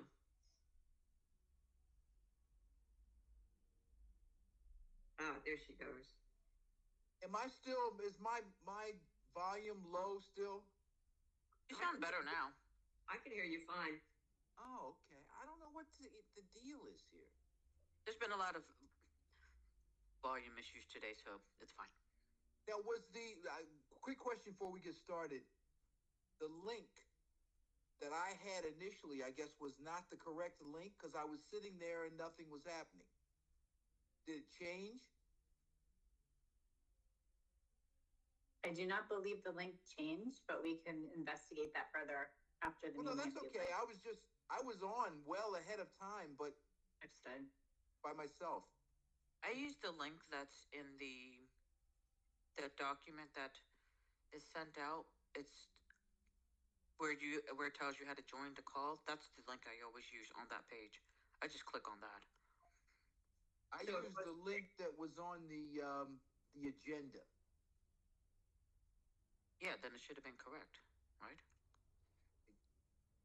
Okay. Well, I'm here. All right, can we get started now? Yep. It's 12:27. We're back from a brief recess. It's time for our third application. Applicant is Ewing Township, bathhouse and day camp of the Trenton Jewish Community Center. The project is the Ewing Senior and Community Center pool improvements.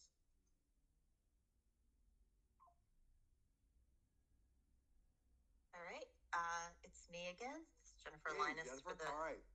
Hi. A lot of me today. All right. So Ewing Township has requested authorization for improvements to the pool area at the Ewing Senior and Community Center, which was historically known as the bathhouse and day camp of the Trenton Jewish Community Center. Historic Preservation Office determined that the proposed undertaking constitutes an encroachment on the historic property. The project includes the replacement of the existing wading pool, training pool, and pump house, as well as installation of shade structures, construction of a sand volleyball court, and other site improvements. With the exception of the replacement of the wading pool, the proposed improvements meet the Secretary of the Interior standards for the treatments of historic properties. However, the demolition and the replacement of the historic wading pool, which is a contributing resource to the Trenton bathhouse, does not meet the Secretary of the Interior standards and therefore meets the definition of an undertaking. The Trenton bathhouse is significant under criterion C as the work of a master, internationally renowned architect, Louis Kahn. According to the New Jersey and National Register of Historic Places nomination, the Trenton bathhouse has transcendent importance as the prototype for the architectural concepts and images which Kahn later developed in larger and grander buildings. The Trenton bathhouse is the only major work of the architect in New Jersey. Its period of significance is 1955 to 1957, the dates of its construction. Thank you. The Trenton bathhouse includes two distinct but related facilities: the bathhouse with its associated pool area and the day camp. Both the bathhouse and day camp were designed by Kahn and contribute to the significance of the historic property. The bathhouse is a one-story building comprised of 4 square pavilions arranged to form the arms of a Greek cross with a central open space. North of the building, the pool area is located on a rectangular mound of grass at the highest elevation on the site, approximately 3 feet above the parking lot. The pool area is surrounded on the east and north by a chain link fence, on the west by a black vinyl coated chain link fence, and on the south by a black mesh metal fence. Within the fenced area is a large L-shaped concrete pool and a smaller square metal wading pool. These pools in the mounted area upon which they are located are originals to the Kahn design.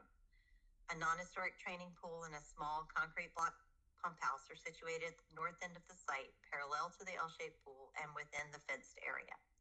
A second frame pump house is located northeast of the wading pool outside of the fenced area, and a concrete paved plaza extends west of the bathhouse to the modern snack bar building. A splash pad and associated pump house are located outside of the fenced area on the southwest.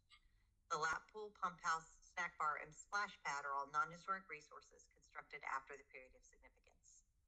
The day camp is comprised of 4 square separate rectangular buildings loosely arranged to form the arms of a cross with an open area in the center. The day camp area is approximately 450 feet west of the bathhouse on a slight circular plinth. A community center was constructed on the site in 1962 after the period of significance. This building was damaged in a fire in 2023 and subsequently razed. The purpose of the project is to replace the historic wading pool and the non-historic training pool, which are in deteriorated condition, along with other site improvements that will make the pool area safer and more accessible. The scope of the proposed project includes replacement of the metal wading pool with a new concrete wading pool in the same footprint. The new pool will have an ADA compliant sloped entry that is fully accessible to all age groups. The new equipment for the wading pool will be added to the existing frame pump house outside of the fence line, which currently houses the main pool equipment. Replacement of the non-historic training pool with a new pool in the same footprint.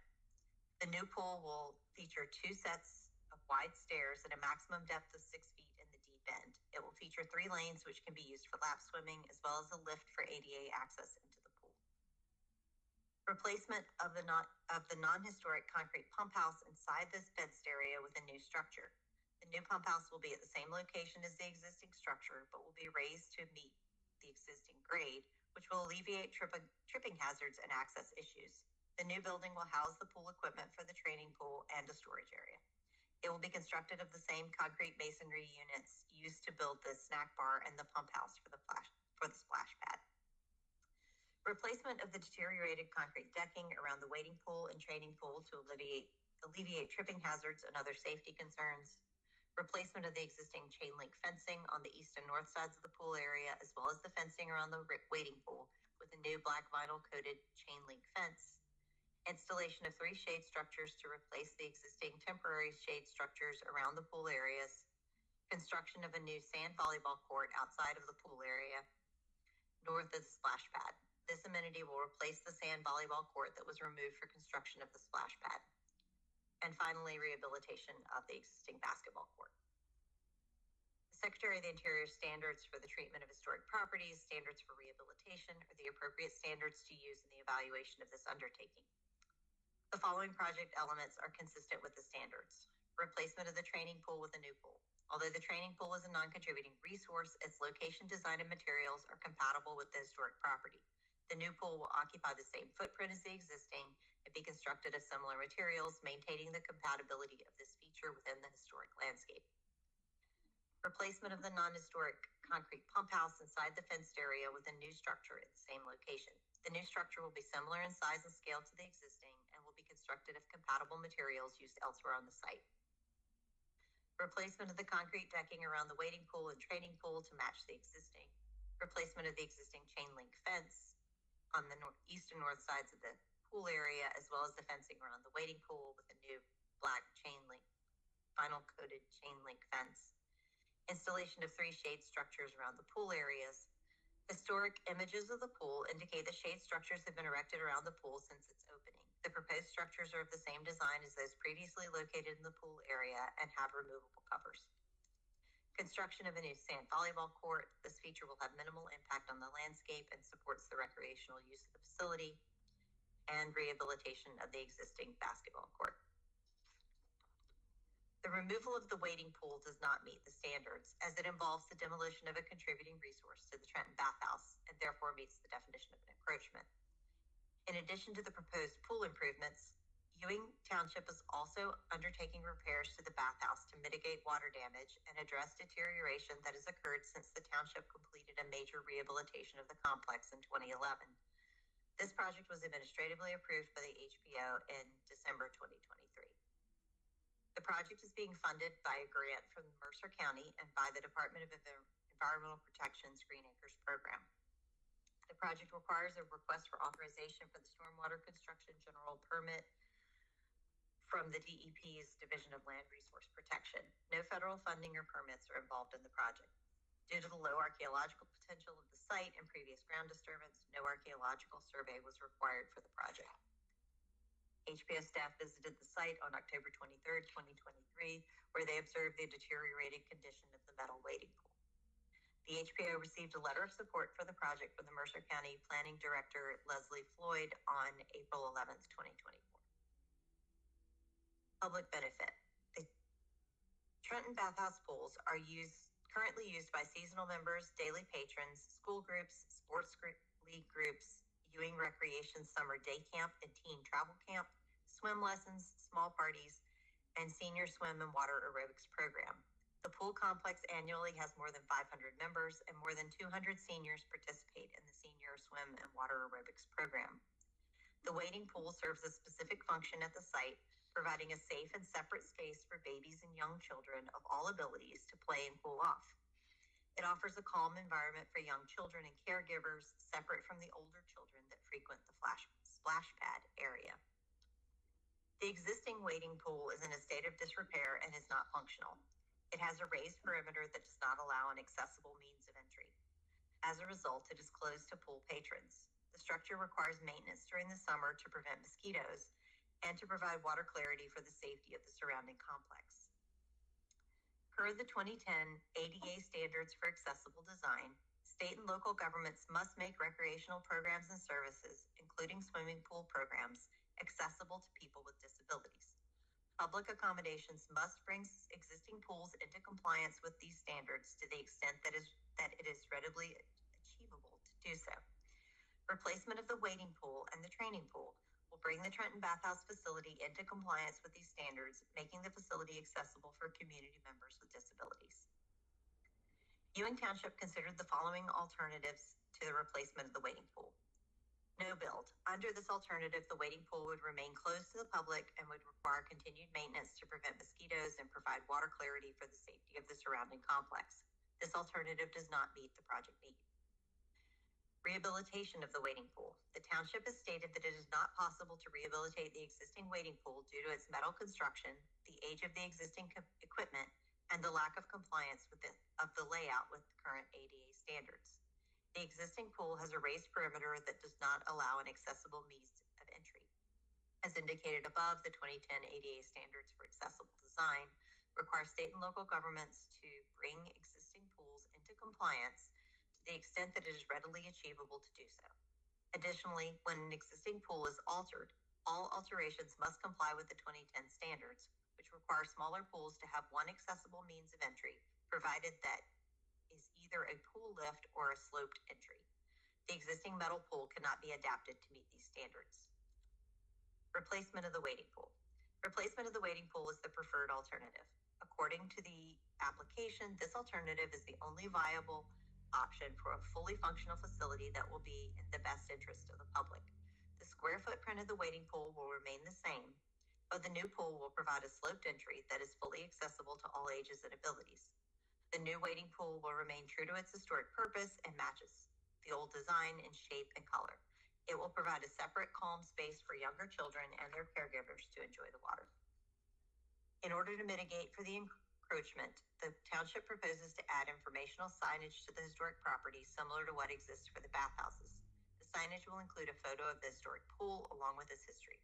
Additionally, the township proposes to update the Trenton Bathhouse website to incorporate information regarding the wading pool and update the timeline regarding its replacement.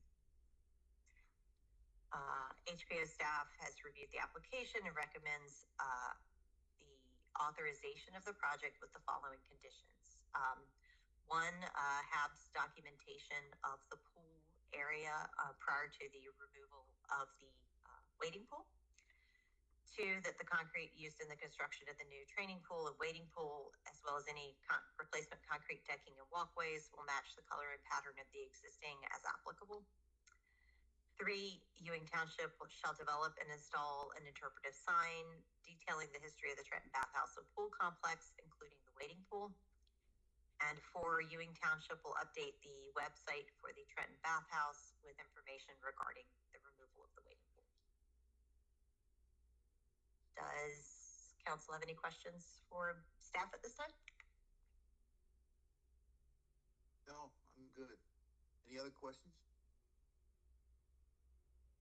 No, thank you very much. Yep. Another good presentation. How about the applicant?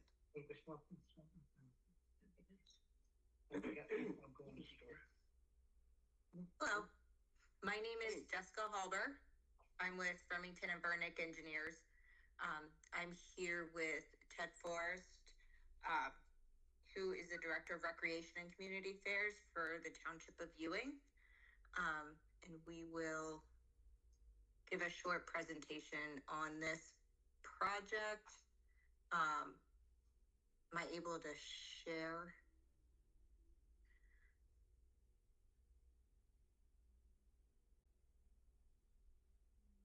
You should be able to share. You might have to request to share from staff. Or you should just be able to share your screen. It says only meeting organizers and presenters can share. So, Kate, can she be made a presenter? I just made her a presenter. Okay, yep. Okay. Yeah. He has to listen, so.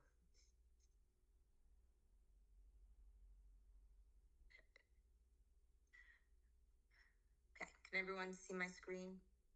Yes. Okay. So thank you, Jennifer, for that great presentation. In an effort to try to minimize repetitiveness, I'll just try to run through this quickly. It is a straightforward project. Like Jennifer said, the training pool is located on the site up here with the pump house. The main pool, which was actually renovated back in 2011, which we're not touching, and then this wading pool. Both the training pool and the wading pool are in a state of disrepair and are not usable for the ESCC. The replacement of these pools will allow them to meet current standards and be operational for recreational use. They will provide ADA accessibility and alleviate tripping and other safety hazards currently around the pools themselves. I will go through our plan. So this is the plan of the site. The wading pool's up here, the training pool's down here. With the pump house here, we propose to demolish all three of these and then rebuild them. Same footprint for the wading pool. The square will have a zero sloped entry on this side going down. With the shade structure, this whole pool itself will be enclosed in with the fence. And then the training pool is here with 3 lap lanes, with just new concrete around that will match the main pool concrete, and then a new pump house. All the equipment will be brand new for the training pool. That will go to this pump house here. The equipment for the main pool is in this frame building up here, and the new wading pool equipment will also be in this frame building, which is outside of the fence line. Like Jennifer said, this new pump house building will be CMU to match the recently one on the site for the splash pad, which is down in this area. Like Jennifer said, here's the new sand volleyball pit outside, or volleyball court outside of the fence, and a couple other shade structures to replace temporary structures. These again will have fabric that can come off in the winter, so that won't be ruined with the snow and whatnot. This pool itself also will be fenced in between the two areas. Like Jennifer said, everything meets the standards except this wading pool. Photos, this is the training pool itself now. As it stands, as you could see, there's a lot of tripping hazards and issues around the concrete, as well as there's issues in the pool itself. The pump house here, again, is it's not adequate to keep the equipment for the new pool. It also steps down, so we will be replacing this in its entirety. It's also very old and in a state of disrepair itself. The wading pool, which is the real issue here, as you can see, it's a metal structure. It's corroded. It's got a lip around the edge that does not allow for ADA accessibility. It is a tripping hazard. All the paint inside is cracked, and it is not usable. Some corrosion around the edges. And then it fills up with water, and then the township has to pump it out and make sure, keep the maintenance on it and make sure it's not an issue for those that use the other pools. Pictures of its condition. So, like Jennifer said, the 3 alternatives are no build, which, as you can see, is not an option here. Does not meet current ADA standards. That say you must update the pool, must meet ADA standards if you're renovating the pool. So the rehabilitation is not really possible either. Because of the material, it's metal, there's nothing that could be done to salvage. So then the only viable option is to replace it with an in-kind shape, rectangular pool.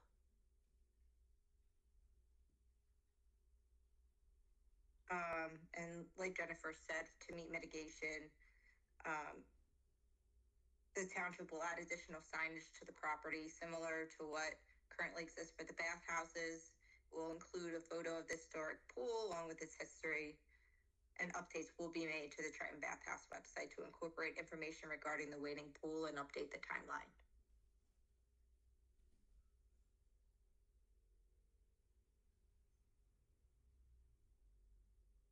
Ted, did you have anything you wanted to add?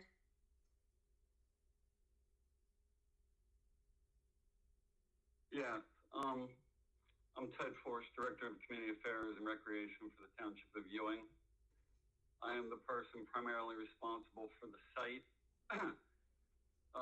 Jessica, can you go back to the first overhead picture that you had up, the photograph from above?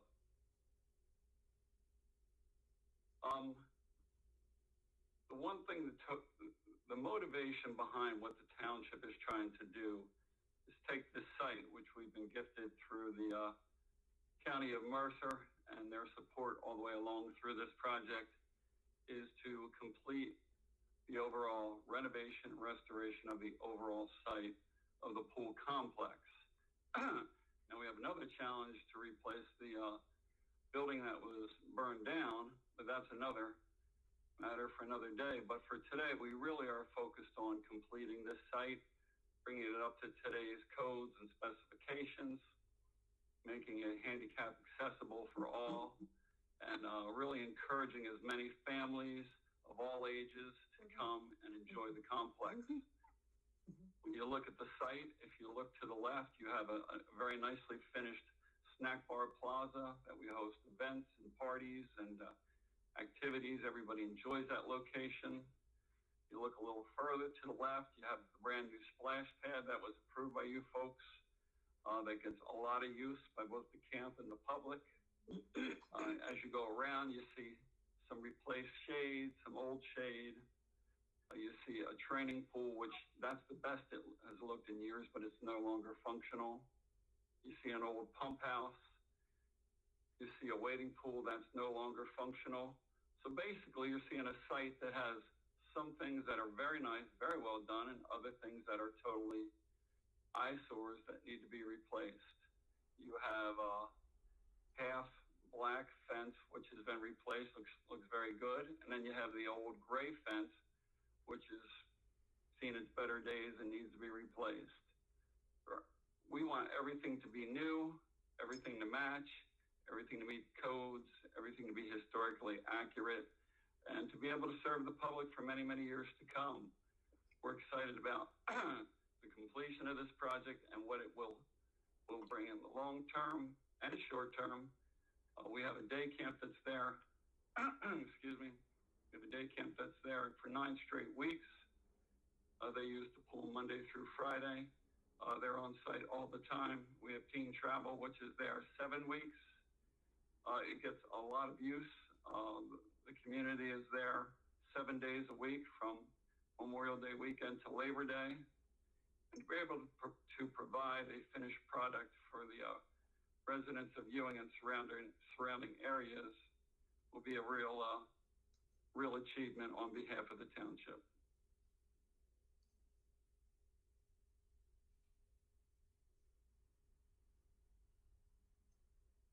Does anyone have any questions for us? I think Regine from the county wants to speak. I thought I saw something.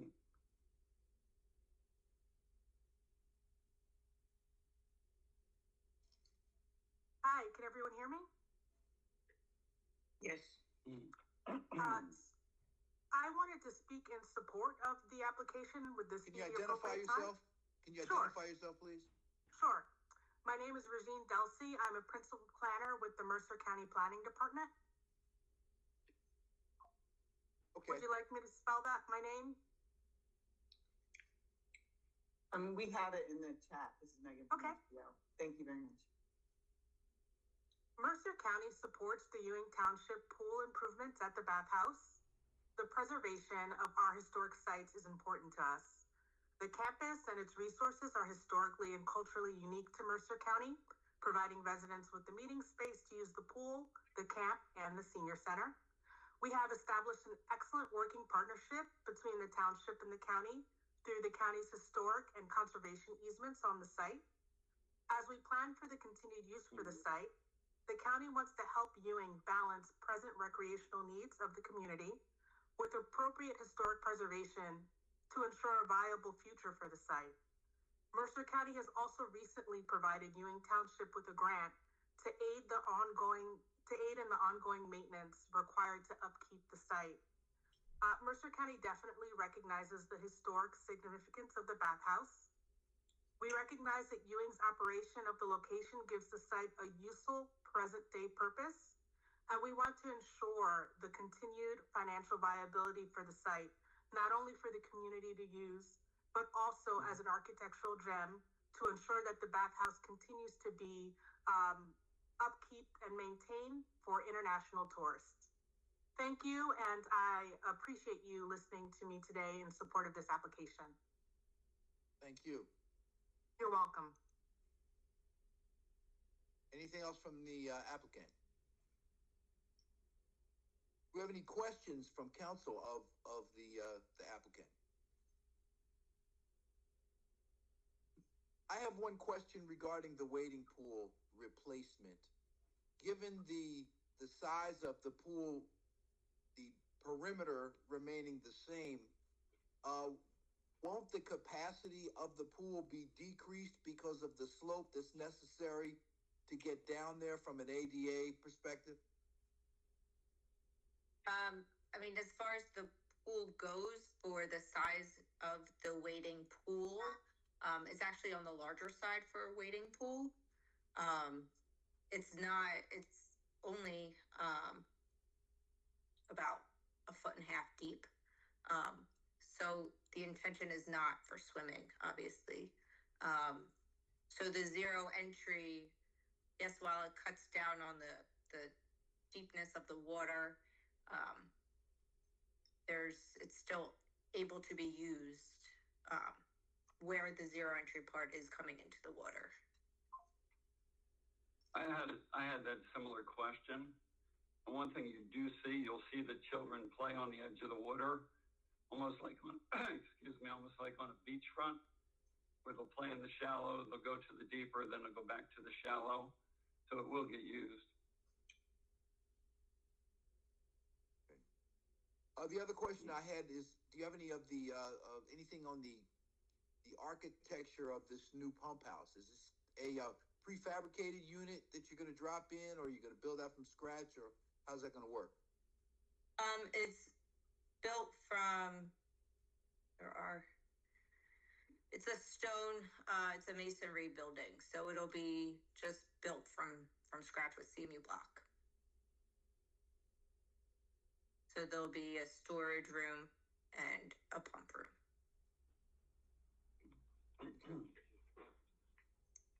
The existing structure doesn't set a real high standard, so. No. No, it does not. Any other questions from the council? I guess this would be a good time to open it up to the public if we have any questions in the chat. I don't see any questions in the chat. Okay. I'm going to the store. I'll be back in a little bit. Then hearing none, we have our presentation. We have a resolution. Can I have a motion on the resolution, please?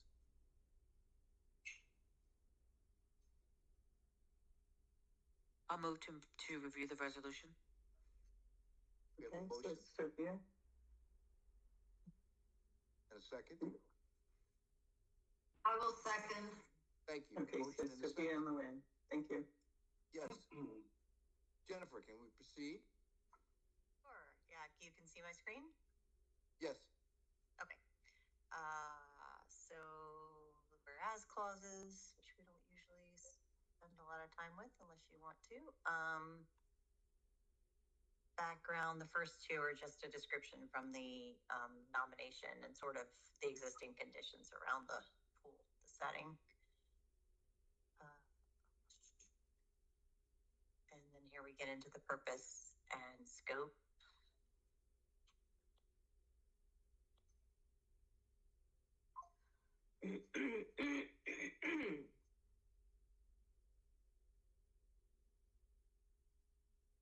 to slow down, but it's pretty much, you've heard it all. So. And then there's this section 6 just sort of explains why most of the elements of the project meet the standards. Followed by number 7, which points out that the replacement of the wading pool does not.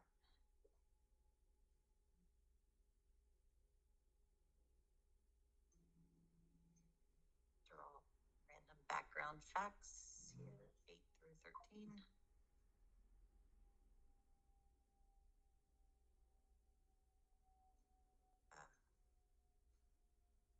Get into the public benefit section, which talks about the ADA standards and structural problems with the existing pool.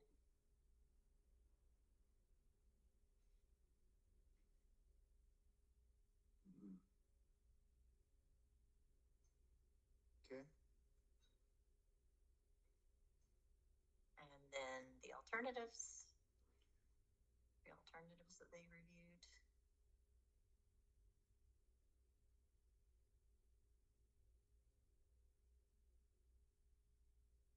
I'm good with all of that. Okay. Yeah. And then there's, yep. And then just a statement of the mitigation they propose. And then now therefore, we have the HABs documentation, which is our standard language about how that will be done. And then the other things I mentioned in my slide, the concrete to match the existing, the interpretive sign, and the website update that they offered to do, which they have a great website, by the way. If you haven't ever looked at it, I encourage you to do so. It's really interesting. Well, I have quick question. We saw a rendering, I believe it was of the master plan of the site, which was never necessarily implemented as it was shown, but it was extensively landscaped. How does the staff evaluate this in relationship to that landscaping? And we didn't have any comment regarding any kind of landscape improvements or rehabilitation. Is that a part of the evaluation that you gave? I mean, to the extent that I think because to your point, like a lot of it was never executed. So I think the focus was really on sort of the relationship of the pool, the shape of the pools, their locations, their relationship to the main building, I think was kind of our focus. The township has, there is a landscape plan or landscape assessment that was done a number of years ago for the site. So they do have that, and I can't speak to what their future plans are for implementing any of that, but I know when they did updates to the parking lot, that was done using some of the cues from those original plans as part of that design. So, and if that answers your question. Okay. One thing with the landscape, because of the size of it, it was a heavy maintenance issue. We're also concerned with leaves and debris going into the pools and causing problems with the pumps and filters. But also for a patrol from the police, from us watching the facility, we have trees along by the splash pad that are raised. You can see under them. You can watch the site much better. If you had fully surrounded that site with the vegetation that he had planned, you would never be able to see the pool and really monitor the pool and keep a safe eye on it. Understood. Do we have any from the council, any changes or amendments or modifications? I have one question, and it's about the interpretive sign. My question is, are there currently any interpretive signs presently at the location? And if there are, do any of them already kind of describe the pools and the historic use or design of the pools? I just want to make sure that we aren't sort of duplicating something that might already exist? Sure. So I know the application mentions that there are other signs on the site. I honestly don't remember when I was out there looking at them, so I can't say exactly where they are. I don't know if Ted, if you can speak to that. Yeah. Yeah. They focus more on the bathhouse. Okay. That's when they were installed, when that project was done. But now we'll focus this one more on the pool complex. Okay. That's fine. I just wanted to make sure that we weren't recommending something that sort of either already existed. You know, it's not like a duplicate effort or anything. Sure. Okay. That was my question. Very good. Oh, resolution is changing as we speak. Apparently that was grammatically incorrect. I don't know. Magic. We have a first and a second on the review. Would you concur with the resolution as it exists? Yes. Any other questions before we take a vote? No. We have a roll call vote, please. Sophia Jones Bradford, Yes. Flavia Alaya, Yes. Luann DeQuinzo, Yes. Robert Preston. Yes. Thank you very much. Thank you. Thank you, folks. Thank you. This vote is a recommendation to the Assistant Commissioner, who will make the final decision. Thank you. Thank you. Thank you. And moving right along, in an attempt to maintain our quorum, we have our fourth application, New Jersey Water Supply Authority, Hunterdon County, Stockton Borough. This is the rehabilitation of the Prallsville culvert pit and the creek spillway. I'm not even going to try to pronounce that.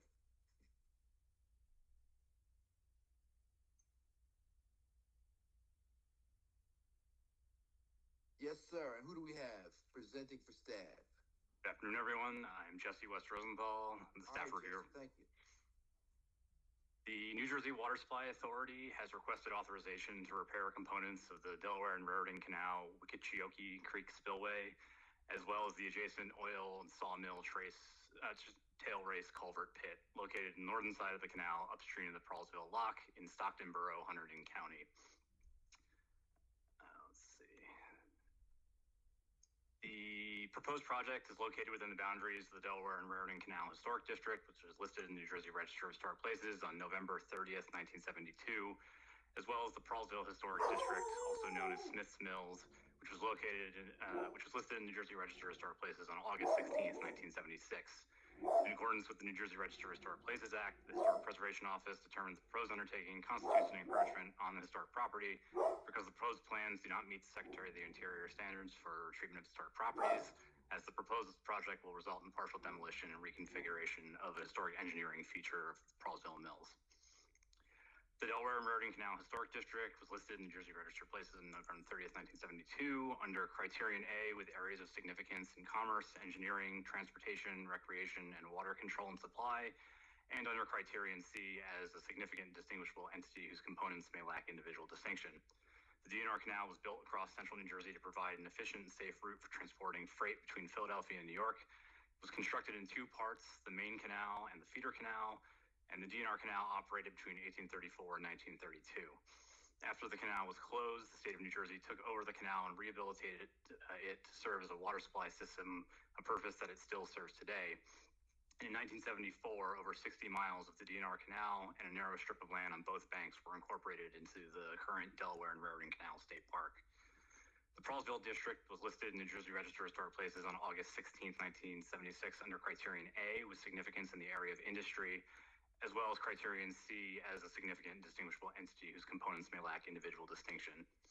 The current buildings and structures date from the circa 1790 to the early 20th century. The Prallsville Mills provide insight into the close interdependence between the industrial operation of the DNR Canal, which by special deed for right-of-way through the property assured the mill owners adequate water supply so that the water power would not be diminished by the canal's operation. The The undertaking proposed by the Water Supply Authority involves the removal of the extant non-operational sluice gates, gantry-way, and piers on the south side of the Wickichioki Creek spillway. The resulting voids would be cleared of debris and filled with reinforced concrete.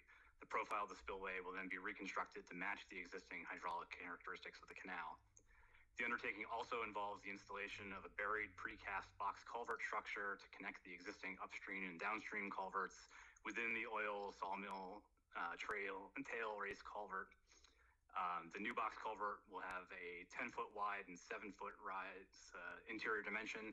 Transition structures will be placed at each end of the box culvert to connect the upstream and downstream head walls, and the extant collapsed sections of the stone retaining wall will be removed as necessary, and the remaining stable sections will be buried. Cast-in-place concrete will be installed between the existing stone culvert inlet and outlet head walls and the new transition structures. The new box culvert will mirror similar hydraulic characteristics to the original open culvert pit while minimizing construction impacts to the surrounding embankments and the DNR canal. After installation of the new box culvert, the pit will be filled to the level of the adjacent trail along the right bank to a minimum of a 3-to-1 slope on the left bank. A riser with a hatch will be provided to access the culvert box. According to the applicant, the purpose of the project is to repair damage caused by Hurricane Ida in 2021 and to upgrade the existing infrastructure to withstand the increasing intensity of storms, as well as to prevent future damage, including potential DNR canal breaches. The New Jersey Division of State Parks, Forests, and Historic Sites owns the DNR Canal. The Wickichioki Creek Spillway is an operational feature of the canal. The Division of State Parks, Forests, and Historic Sites also owns the adjacent Prallsville Mills property, which includes the oil sawmill tail race culvert pit. The New Jersey Water Supply Authority operates and maintains the DNR Canal as the DNR Canal Water Transmission Complex under the terms of a 1986 property lease agreement and maintenance and operation agreement between the New Jersey Department of Environmental Protection, the New Jersey Water Supply Authority, and this was approved by the Delaware and Raritan Canal Commission. The complex includes the waterway, embankments, flood guard banks, hydraulic and flow control structures, and land necessary to operate and maintain the canal as a water supply system. The proposed undertaking requires approval from the New Jersey Department of Environmental Protection, Division of Land Resource Protection, as well as the Delaware and Raritan Canal Commission. The proposed project will address existing deficiencies of the Wickichioki Creek spillway that threaten the maintenance and operation of the DNR Canal, thereby threatening the ability of the New Jersey Water Supply Authority to provide safe and reliable drinking water to its constituents. The removal of the extant sluice gates, piers, and gantryway on the south side of the Wickichioki Creek spillway will improve the spillway's hydraulic capacity, allowing the spillway to function more efficiently. In addition, the removal of these features will also prevent the collection of debris, which hinders the flow of water in the canal and through the spillway, as well as causing damage to the adjacent embankment and revetment armoring. The existing stones along the edge of the masonry apron will be reset in a geometric manner to minimize hydraulic disturbance and potential impact to the revetment armoring.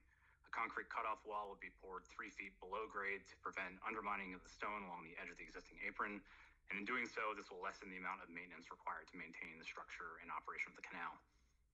The proposed project will also address existing damage to the oil sawmill tail race culvert pit located on the north of the side of the canal. This resource consists of the upstream, northern, and downstream southern culverts connected to an open stone-walled culvert pit. Water is conveyed from the upstream culvert to a downstream culvert via an open flow channel. The upstream culvert originates beneath the former oil and sawmill and consists of a 42-foot-long masonry barrel that passes beneath the DNR Canal's former towpath and discharges via a stone head wall into the northwest corner of the culvert pit. The culvert pit is approximately 69 feet long, 20 feet wide, and 18 feet deep, with both wet and dry-laid stone retaining walls. The dry-laid retaining wall at the southwest side of the culvert pit has partially collapsed due to flooding damage from Hurricane Ida in 2021. Stones and debris are scattered throughout the pit bottom, and the 124-foot-long downstream culvert originates out of the head wall in the southeast corner of the culvert pit, passes beneath the DNR Canal, and discharges into the Delaware River via a channel. The installation of the new concrete box culvert in the oil sawmill tail race culvert pit will prevent flooding, embankment damage, scour, erosion, and potential collapse. After installation of the new box culvert, the pit will be filled to the level of the adjacent trail. The new box culvert and culvert pit filling will prevent future floodwaters from overtopping the embankment of the open pit and reduce the likelihood of a canal breach and subsequent failure of the canal system. Additionally, the infilling of the culvert pit will increase public safety by removing a fall hazard adjacent to the public access pathway. As part of this project, the applicant evaluated the following 3 alternatives. The first, a no-build alternative. Under this alternative, the spillway, adjacent embankment, and oil sawmill tailrace culvert pit would remain in their present condition. The extant sluice gates on the spillway would not be removed, and the adjacent eroded and displaced embankment would not be repaired. This alternative would not encroach on the DNR Canal Historic District. According to the applicant, the no-build alternative does not meet the project need because it does not make necessary repairs to address the damage from Hurricane Ida in 2021 or to upgrade the existing infrastructure to withstand increasing storm intensity. If the new concrete box culvert is not installed, the chance of flooding, embankment overflow, damage, scour, and collapse would increase, leading to a canal breach and subsequent failure of the canal system.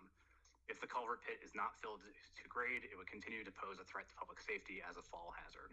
The no-build alternative would have no initial cost, however, if the repairs and upgrades are not carried out. Maintenance and the likelihood of emergency repairs would increase, and therefore requiring additional costs to maintain the existing infrastructure. For these reasons, this alternative was dismissed by the applicant. Alternative 2 is rehabilitation in accordance with the Secretary of the Interior standards for the treatment of historic properties. Under this alternative, the existing spillway, embankments, and oil sawmill tailrace culvert pit would be rehabilitated in accordance with the standards. All components would be repaired in kind to address the damage caused by Hurricane Ida in 2021. The existing sluice gates, pier, and gantry-way would be repaired in kind to facilitate functionality and allow canal overflow drainage as needed. The spillway embankment would be repaired in kind only, and a concrete cutoff wall would not be installed. The oil sawmill tailrace culvert pit would be repaired and rehabilitated. The extant collapsed and damaged culvert pit and retaining walls would be stabilized and rebuilt, and excess debris from the culvert pit removed. Under alternative 2, the extant culvert pit would be repaired to restore the previous level of functionality.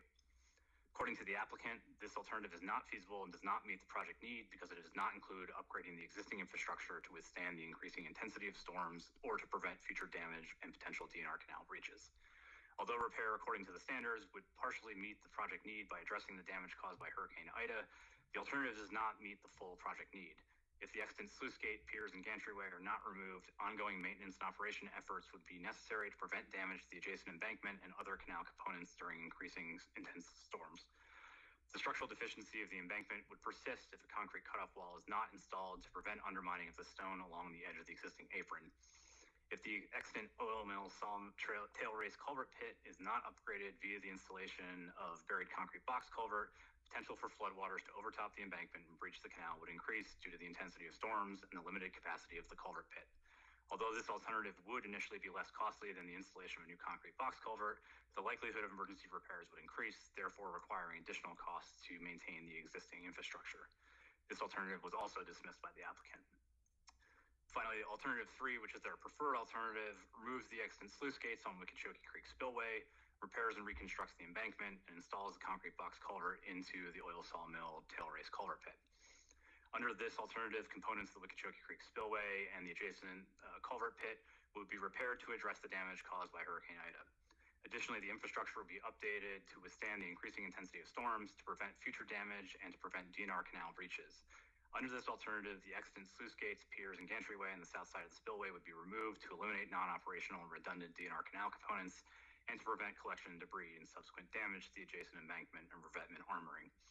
The existing stones along the edge of the masonry apron would be reset in geometric pattern to minimize hydraulic disturbance and potential impacts to the revetment armoring. A concrete cutoff wall would be poured 3 feet below grade to prevent undermining of the stone along the edge of the existing apron.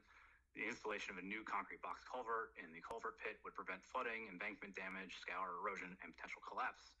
The new box culvert would prevent future floodwaters from overtopping the embankment of the open pit and reduce the likelihood of a canal breach and subsequent failure of the canal system. Additionally, infilling the culvert pit would increase public safety by removing the fall hazard adjacent to the public access pathway. The applicant has chosen alternative 3 as preferred alternative. According to the applicant, this alternative meets the project need because it removes all the damage and non-operational spillway features, and would help prevent the flooding, embankment, damage, scour erosion. The Historic Preservation Office requested additional clarification regarding why the culvert pit needs to be filled and why it cannot be rehabilitated in accordance with the standards, with safety fencing installed to alleviate the public safety hazard. In response, the applicant indicated that the repair of the collapsed stone retaining wall, utilizing the concrete retaining wall, and clearing the pit of excess debris and vegetation would require full-depth construction of the wall, which is situated on the south side of the culvert pit.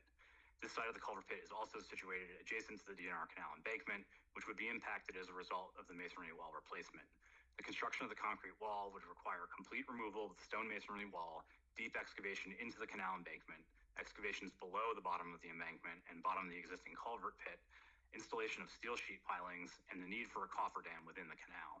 According to the applicant, the repair in kind is far more costly to provide a similar level of protection as the box culvert without being able to provide the same level of channel bottom scour protection. According to the cost analysis provided, repair in kind would cost approximately $1.18 million more than the installation of the box culvert. For these reasons, underscored why alternative 2 was dismissed by the applicant.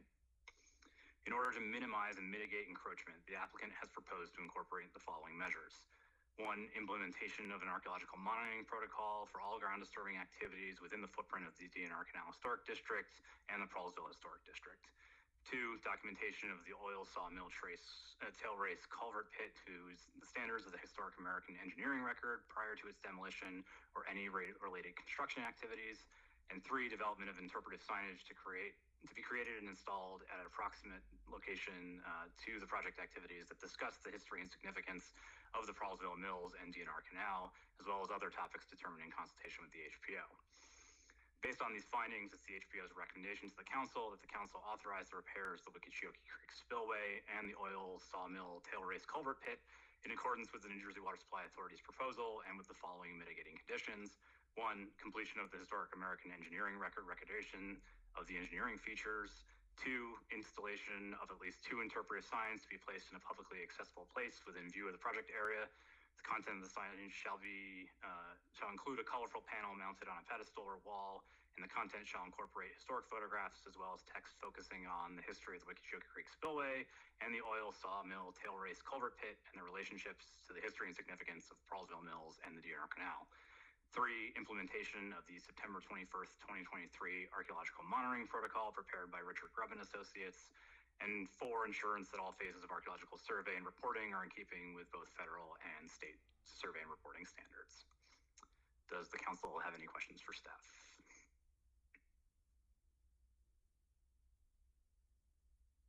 I do not. Anyone else? Good. Let's hear from the applicant. Good job, Jesse. I echo that. Thank you, Jesse. That was excellent. My name is Mark Brooks. I'm the Executive Director of the New Jersey Water Supply Authority. I'm just going to kick this off, and I'll let the next speaker that follows introduce the rest of the team. Oh, I don't have the slides up yet. So. Erica, are you able to share your screen? Hi, this is Erica Naklicki from T&M Associates.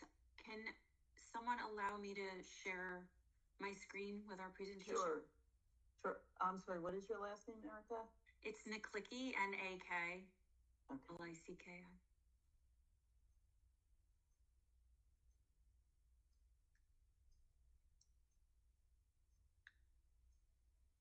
Okay, sorry, I got you.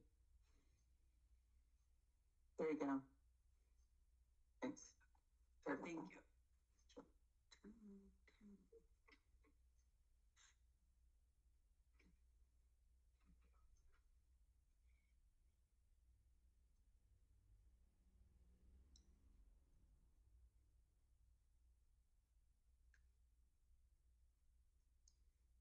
Hey, I can see it. Can everybody else see it? Erica, can you move to the next slide? Sure.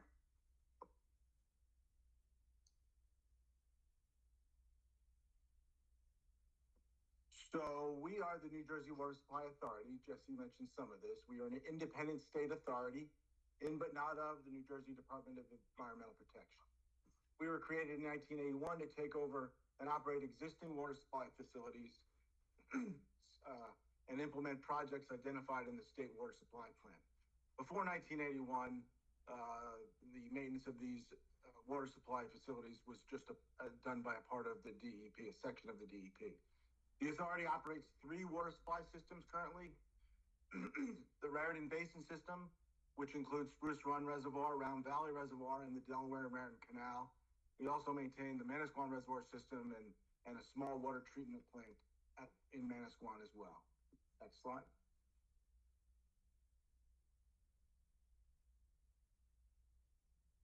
Erica, next slide.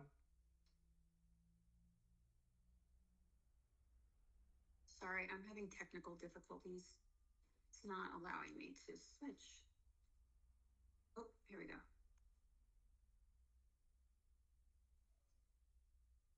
There we go. Sorry about that. That's good. So the Raritan system supplies raw water to approximately 1.5 million people in central New Jersey. The canal is used as part of the system, and it transfers 100 million gallons a day of raw water from the Delaware River into the Raritan River Basin. That actually is part of an agreement that New Jersey has with Delaware and New York in how we split up the water in the Delaware River.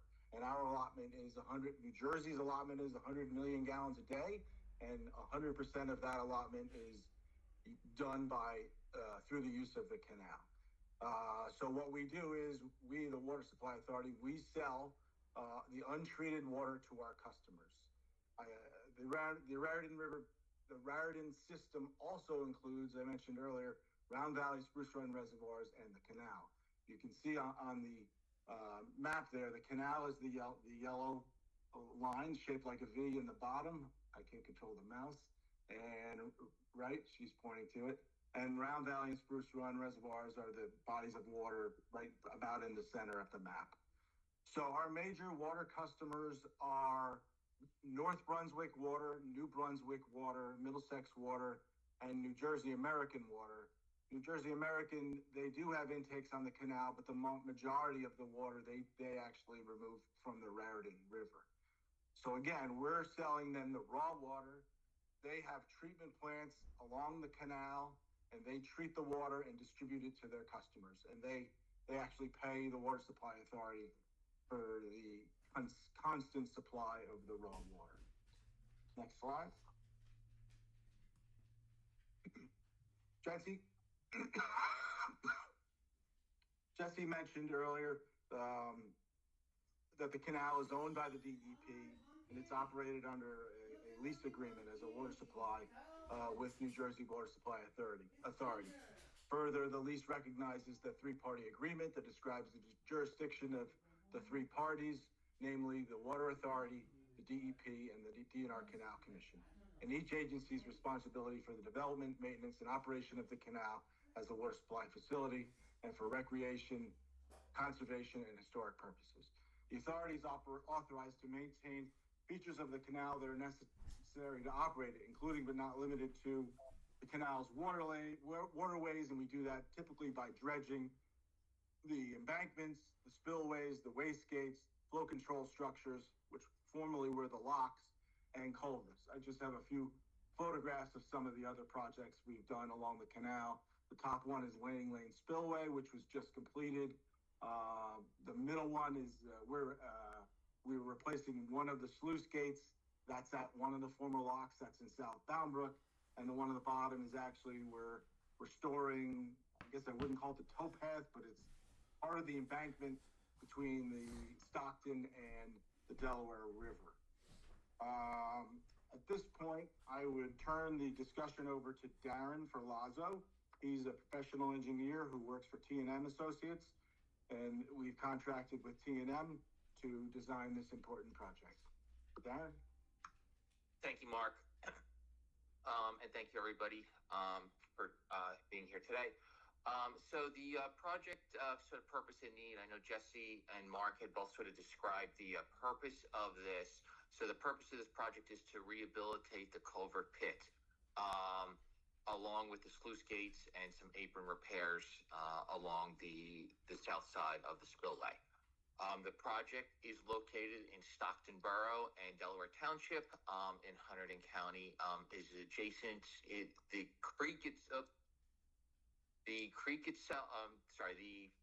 canal pit is located between the canal and the towpath, right adjacent to the Wichita Creek. As Jesse had indicated, there was previous failures on one of the retaining walls in this pit back in 2003. It was reconstructed. There was a cultural resources investigation performed at that time. The east portion of the wall was replaced at that time at approximately 18 feet high. The culvert pit, so the issue right now is the culvert pit along the canal wall has been collapsed, damaged, and undermined due to the recent storm events. It is with the storm events increasing in frequency, and there's concern about the shared embankment that supports this culvert pit and the canal, that a potential breach could occur and end up breaching the canal. During our course of investigation, the best solution that was proposed, as Jesse had indicated, as a preferred alternative, is to fill the pit in with a box culvert and connect the two upstream and downstream culverts to convey water through the pit, and then ultimately reduce any potential failure points along the canal wall that could occur due to erosion or failure of the wall. Next slide, Erica, please. As Mark and Jesse had said, the key project participants are the New Jersey Water Supply, the Departments of Parks and Forestry, and the Delaware Raritan Canal Commission. Next slide, please. The key project personnel on this are Mark Brooks, who's the Executive Director, Stephen Gates, who's the Chief Engineer at Water Supply Authority, and Shamarla Rahman, who's the project manager. I am the project manager for T&M Associates. Erica Niklicki is our permitting and compliance officer, and Allie Davis from Grubb and Associates is our cultural and historics research. The objective here is because the New Jersey State Historic Preservation Office had determined that the project would encroach on the Delaware Raritan Canal Historic District. As such, we are here to present the alternative that we have developed for this to ensure that the historic resources of the project are preserved to the greatest extent possible. Next slide, please. Okay. The location of the site, as Erica is indicating here, is the large red box or red area outlined in red is the culvert pit itself. That's where the culvert pit is located. Just to the north of that is the towpath, right along there. So that's a heavily traveled public area used every day. And then to the south of that is the Delaware Raritan Canal itself. So the embankment that is of concern is the embankment between that culvert pit and the canal, which supports, that embankment supports and retains all the water within the canal. The other area where the spillway is right here on the east end of the spillway. Those are where the sluice gates are, that the project is proposed to remove those sluice gates because they're inoperable. And the adjacent apron right next to that, where there's some undermining that has occurred, that the stones will be reset and a small cutoff wall poured below grade. Next slide, please. So these are some historic pictures from when this failed over 10 years ago, well now almost 20 years ago now, along the east side. This is the heavy excavation that was done to have to remove everything and to construct the new wall. Luckily, what was constructed here did not actually impact the embankment canal itself. This is perpendicular to the canal, and we'll show you that in the next picture. Next, okay. This is a close-up aerial of the site. The picture on the upper left, you can see where it shows there's undermining of this embankment occurring. There's a lot of sloughing due to erosion. So that's the embankment there that is supporting the canal on the other side of it. The wall at the very end is what was constructed reconstructed in 2003, where Erica's pointing there.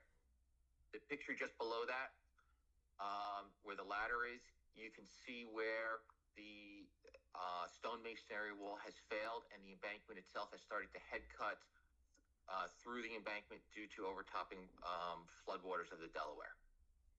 The aerial picture shows the approximate proximity of 15 to 17 feet is all the embankment is between the top of the culvert, the top of the channel, culvert pit wall and the edge of the canal. Next slide, please. So what is proposed on the top plan here is to install a box culvert the length of the canal. So the upstream culvert that comes into the pit, there'll be a transition structure that we would tie into that existing concrete, existing stone masonry culvert, which crosses under the towpath. A box culvert would then be installed the length of the culvert pit, and then a concrete transition structure would be installed at the east end of it and tie into the culvert that goes under the canal and discharges all this water into the Delaware River. Once that was installed, the area will be backfilled, eliminating the concerns with the embankment, and the area would be regraded. The cross-section on the bottom is the typical cross-section of what is proposed. Next slide, please. So as we went through our alternatives, the reason why the box culvert is the preferred alternative is because this is the most resilient and most robust solution that can be provided to rehabilitate this pit. It provides protection all around the culvert pit. It eliminates areas of undermining that could potentially breach. It eliminates areas of potential failure with the wall. It's also the most cost-effective solution for the level of benefit level of benefit for provided protection. It helps to prevent future flood damage and erosion, and it really overall minimizes the impact to the canal embankment. This sort of construction, what's being proposed, is not necessarily intended to have any real impacts into that canal embankment as far as the core and anything else. The in-kind, an in-kind replacement alternative, the design itself does not provide as robust of a design as the box culvert itself because it is only along the one wall. The one side, it doesn't provide protection along any of the other sides of the culvert. Because it is a retaining wall with a footing, it does allow for continued undermining and erosion to occur down beneath it. There are significant construction costs associated with it due to the necessity for steel sheeting, dewatering, coffer-damming within the canal, and there's also always the potential for future failure of the canal just due to the increase of the storm intensity and flooding.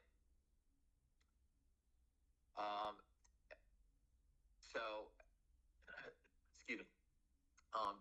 Going through this again, as I just mentioned, the preferred alternative does provide the most robust protection. It minimizes impacts to the canal embankment. Surface water runoff will no longer have to run along the embankment with causing potential erosion. This will help to prevent future floodwaters from overtopping the embankments of the open pit. It reduces the likelihood of a canal breach and failure of the water system. And inadvertently, by filling the pit in, it provides an access of public safety because this area is heavily used by pedestrians throughout the year.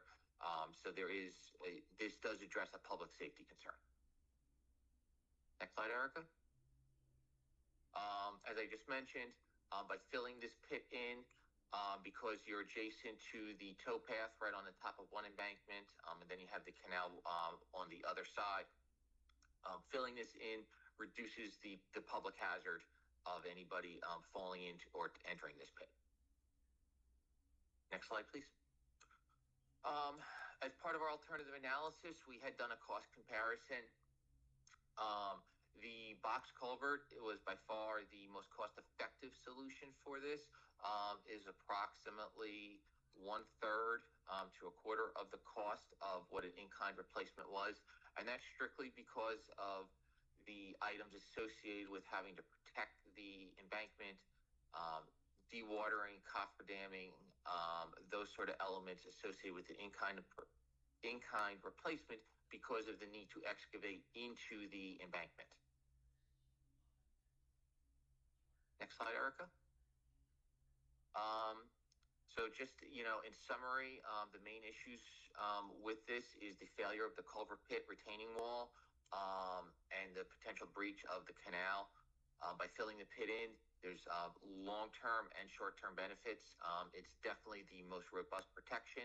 It offers storm resiliency as storms have been increasing and flooding has been increasing. It's a long-term permanent solution to resolve issues that have previously occurred at this culvert pit. It's cost-effective. It minimizes impacts to the area. It minimizes impacts to the canal. It'll improve the hydraulic characteristics, and it will also address public safety.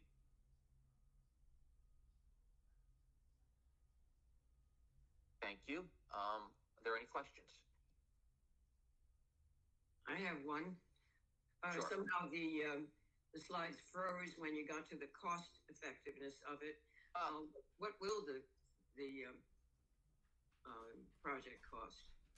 The cost estimate, Erica, if you want to go back there a little bit, is about $500,000, $600,000 for the box culvert, and in-kind replacements, $1.8 million, maybe up from there, depending on steel sheeting and the needs for dewatering and protection of the embankment. Thank you. Any other questions from council? Thank you for your presentation. Thank you. Appreciate it. At this time, do we have any questions from the chat? There's Stephanie Jones asked, how would this project impact and improve Prallsville Mills Complex? I don't know if she wants to hop on. Should I take that, Darren? Sure. So it will improve the Prallsville complex because it's going to provide a safety element there from both embankment stability of the canal. It'll also provide the public safety concern that will be addressed with that. It will, it'll just grade out the area as far as, there'll be no bigger impacts in really the footprint of the canal itself. The area will be regraded to sort of what the top of that embankment is now.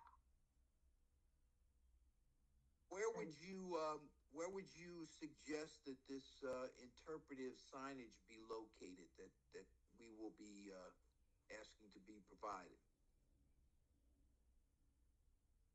I think the interpretive signs could be in and around where this culvert pit is. There's a small pedestrian bridge that crosses the canal right at this location. You sort of have some areas adjacent to the towpath.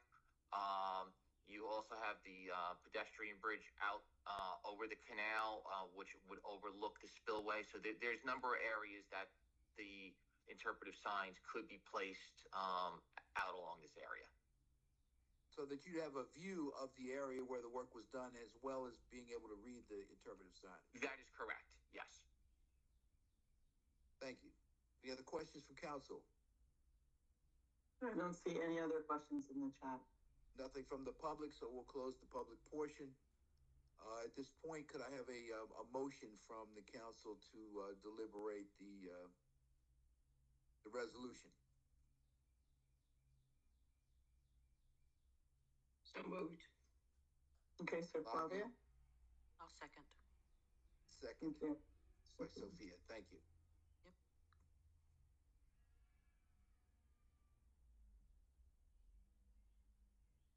Jesse, okay. Okay, so we have the whereas clauses. Yep. Jesse, you can sail right through those.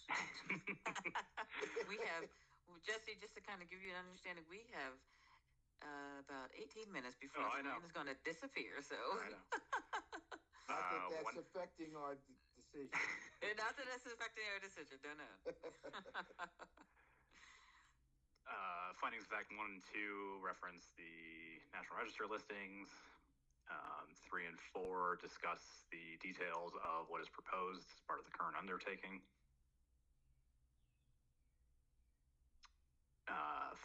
5 5, 6, 7 talk about the relationship, why this is taking place, who owns what.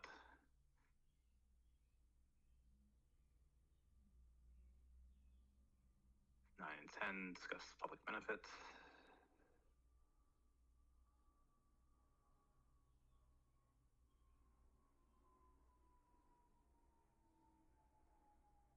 Eleven discusses the three alternatives that were presented.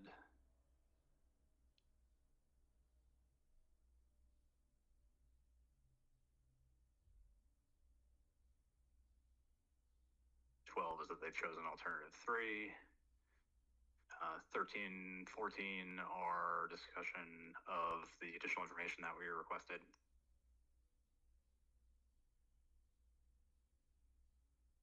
'16 is the mitigation that's proposed, and then we're at the conditions.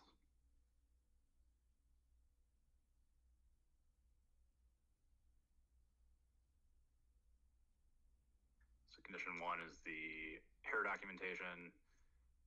Condition 2 is the installation of the signs.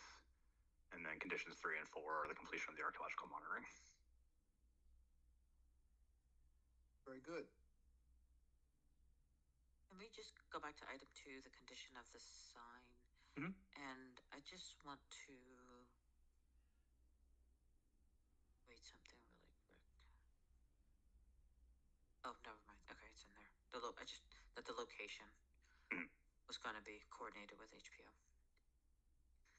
Yeah, we'll also involve state parks as well because this would impact their operations too. Okay, I don't have anything.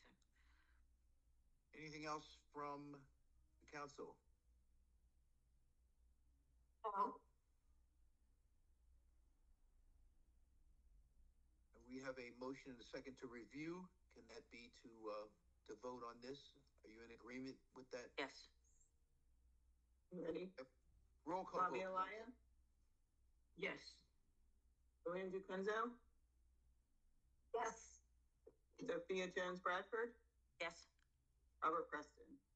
Yes. Thank you very much. Again, great job by staff and the applicant. And this is a recommendation to the assistant commissioner who will make the final decision. Thank you. Thank you. Thank you. Thank you. Council, can we backtrack a little bit to old business? We have minutes from the December 14th meeting that we have all received. Yeah. Hopefully you've had an opportunity to review them. I'd like to entertain a motion from someone to approve those minutes, please.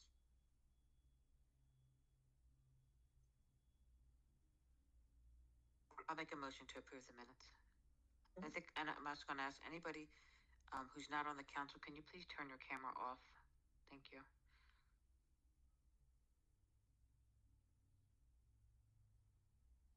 One second. Who said We the have second? a motion. Can we have a second, please? Second. Thank you. Are there any questions or revisions that are being requested of those minutes? No. Hearing none. All those in favor of accepting those minutes signify by saying aye. Aye. Aye. Aye, and opposed have the same right. There are none, and those minutes are approved. Are there any communications that we have to review, staff? No, unless you have any questions for us. All right. Thank you Any so other much. old business, or is there any good of the order? Our next reappointed? meeting. Have we been reappointed? Yeah, just recently. We have? Yeah, there's a certain urgency. Oh, that, no, I'm sorry. Sorry. I'm getting feels urgency about appointments to the Historic Sites Council. Where do we stand with that process? He has given names and resumes to the governor's office. And then I believe some of you, since she's done it like 3 times, so I think the last time was maybe 6 months ago. It's a process, is my understanding. So she has done all she can, but it has to be approved by the governor with Senate consent, is my understanding, which is why it's not as quick as like the state review board. That's my understanding. Is there anything we can do? Would a letter urging someone to act on this, because we're all really beyond our terms here? Yeah, you certainly are well within your rights to do so. Kate has done all that we can do within our power as the office. You know, when they say, please give us names, she does it immediately. And I think she's done it at least 3 times, but there hasn't been movement from the governor's office. But I thought some of you were called. So we were optimistic that things were moving. I received some form, I don't know, maybe sometime last year or something, like some random person reached out and was like, can you fill out this form? No real parameters of what it was for or anything. And I think we questioned it then. And it was like, no, you do. We were encouraged to provide that information. And I assumed that we all did. And that was the last that I heard of it. That probably was maybe 6 months ago. At least 6 in there. Yeah, I think it's more than that. Yeah, longer than that. Yeah. So, heck, I'll draft a letter to the governor. Yeah, your Senate representative. I mean, Senate representative. Well, each one of us. Senate consent representative, but I think you're well within your rights to do so. And you know, if you do want to step down, you know, you're all very helpful. We don't want you to, but by all means, you've served well past the time you had initially agreed to, and we greatly appreciate that. But you are able to do that, but in order to actually have you officially removed, we need something in writing. But that's do you think that would be a motivating factor for reappointment? If I don't think so. I don't think so. No, I don't think so either. I think nobody in power wants this organization to be in the way of their projects. So we're a pitfall, as it were, for projects. And well, not all projects. You know? Well, of course not. Yeah, but that's the way they see it is what I'm trying to say. Depends on the applicant and the project. Yeah, of course. But it just provides another agency that they have to go through, and a lot of apparatchiks don't like that. Right. But also, if we don't have council, or when we don't have quorum, projects are pushed to the next meeting because we have 120 days. So for like all the projects today weren't controversial, but the first one, they had to wait almost 120 days because there hasn't been quorum. So for them, it would have been helpful to have more council members. They could have gotten their project started faster. But since the council's so small, if 2 people can't attend, then we can't have a meeting. And if we're within the 120 days, it gets kicked to the next meeting. Like, we can't just move on because somebody wants to move on. Have any other points to the letter? Let me know. Well, like all of them today, like to me, yeah, they were encouragements, but you know, we manage change. We can't, you know, we're not building chips in a glass bottle. Like some projects have to move on. You know, you need an ADA accessible waiting pool. So if you didn't have quorum today, that would have waited until June, and they wouldn't been able to start in the middle of the summer. So I'm sure Ewing was happy that you met. And clean water, yeah, we need clean water, but wrecking the historic culvert is an encouragement, but it has to happen because we drink that water. So, you know, I'm sure the Water Supply Authority appreciates that you were able to review their project. So not all the projects you see are. Is anybody threatening to change the law so that they don't have to go through? They're always threatening to change the laws. We have a whole room full of snacks to get through today. There's all sorts of people who want to get rid of us. So, yeah, there's people who want to change the law. And so it's tricky. How is that movement? How strong is that? I haven't heard so much lately, but in the past it had been strong. You know, yeah, so all right. Some people love us, some people don't. Megan, we appreciate you and your colleagues and the work that you do very much.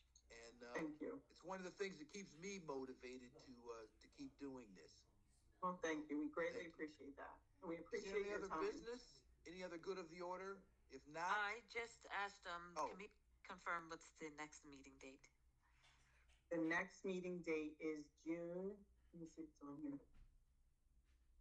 June 7th, 17th. 20th, Meg. June 20th, thank you. June 20th, okay. June 20th, and then after that is August 15th. August 15th. Gotcha. Why August? Thank you. 15th. Why August? Because it's 2 Well, months no, after it's June June. and August. It's every other month. So we gave you two. Bobby, you meeting laughing at dates. me? I I wasn't trying to be smart. What's that? Bob was laughing at me because Flavia said, why is it in June? I said, because it's, why is it in August? I said, because it's 2 months after June. Yeah, but Yeah. we I have, wasn't trying, We're thinking I wasn't of trying your to be summer smart. vacation plans. okay. Yes, there's one I- June 20th and one you. August. it was a stupid question. We have a motion to adjourn. Okay. I moved to, Luann moved to, so she can, And I seconded. Thank you. Good to Thank see you. you very much. Thank thank you, Luann. Mr. Chair. You did a wonderful Have a job good day. today. Thank you for helping me. I appreciate it. I'm here. Thank you. Take care. Bye, Thank guys. you guys. Bye-bye. All right. Thanks. Bye.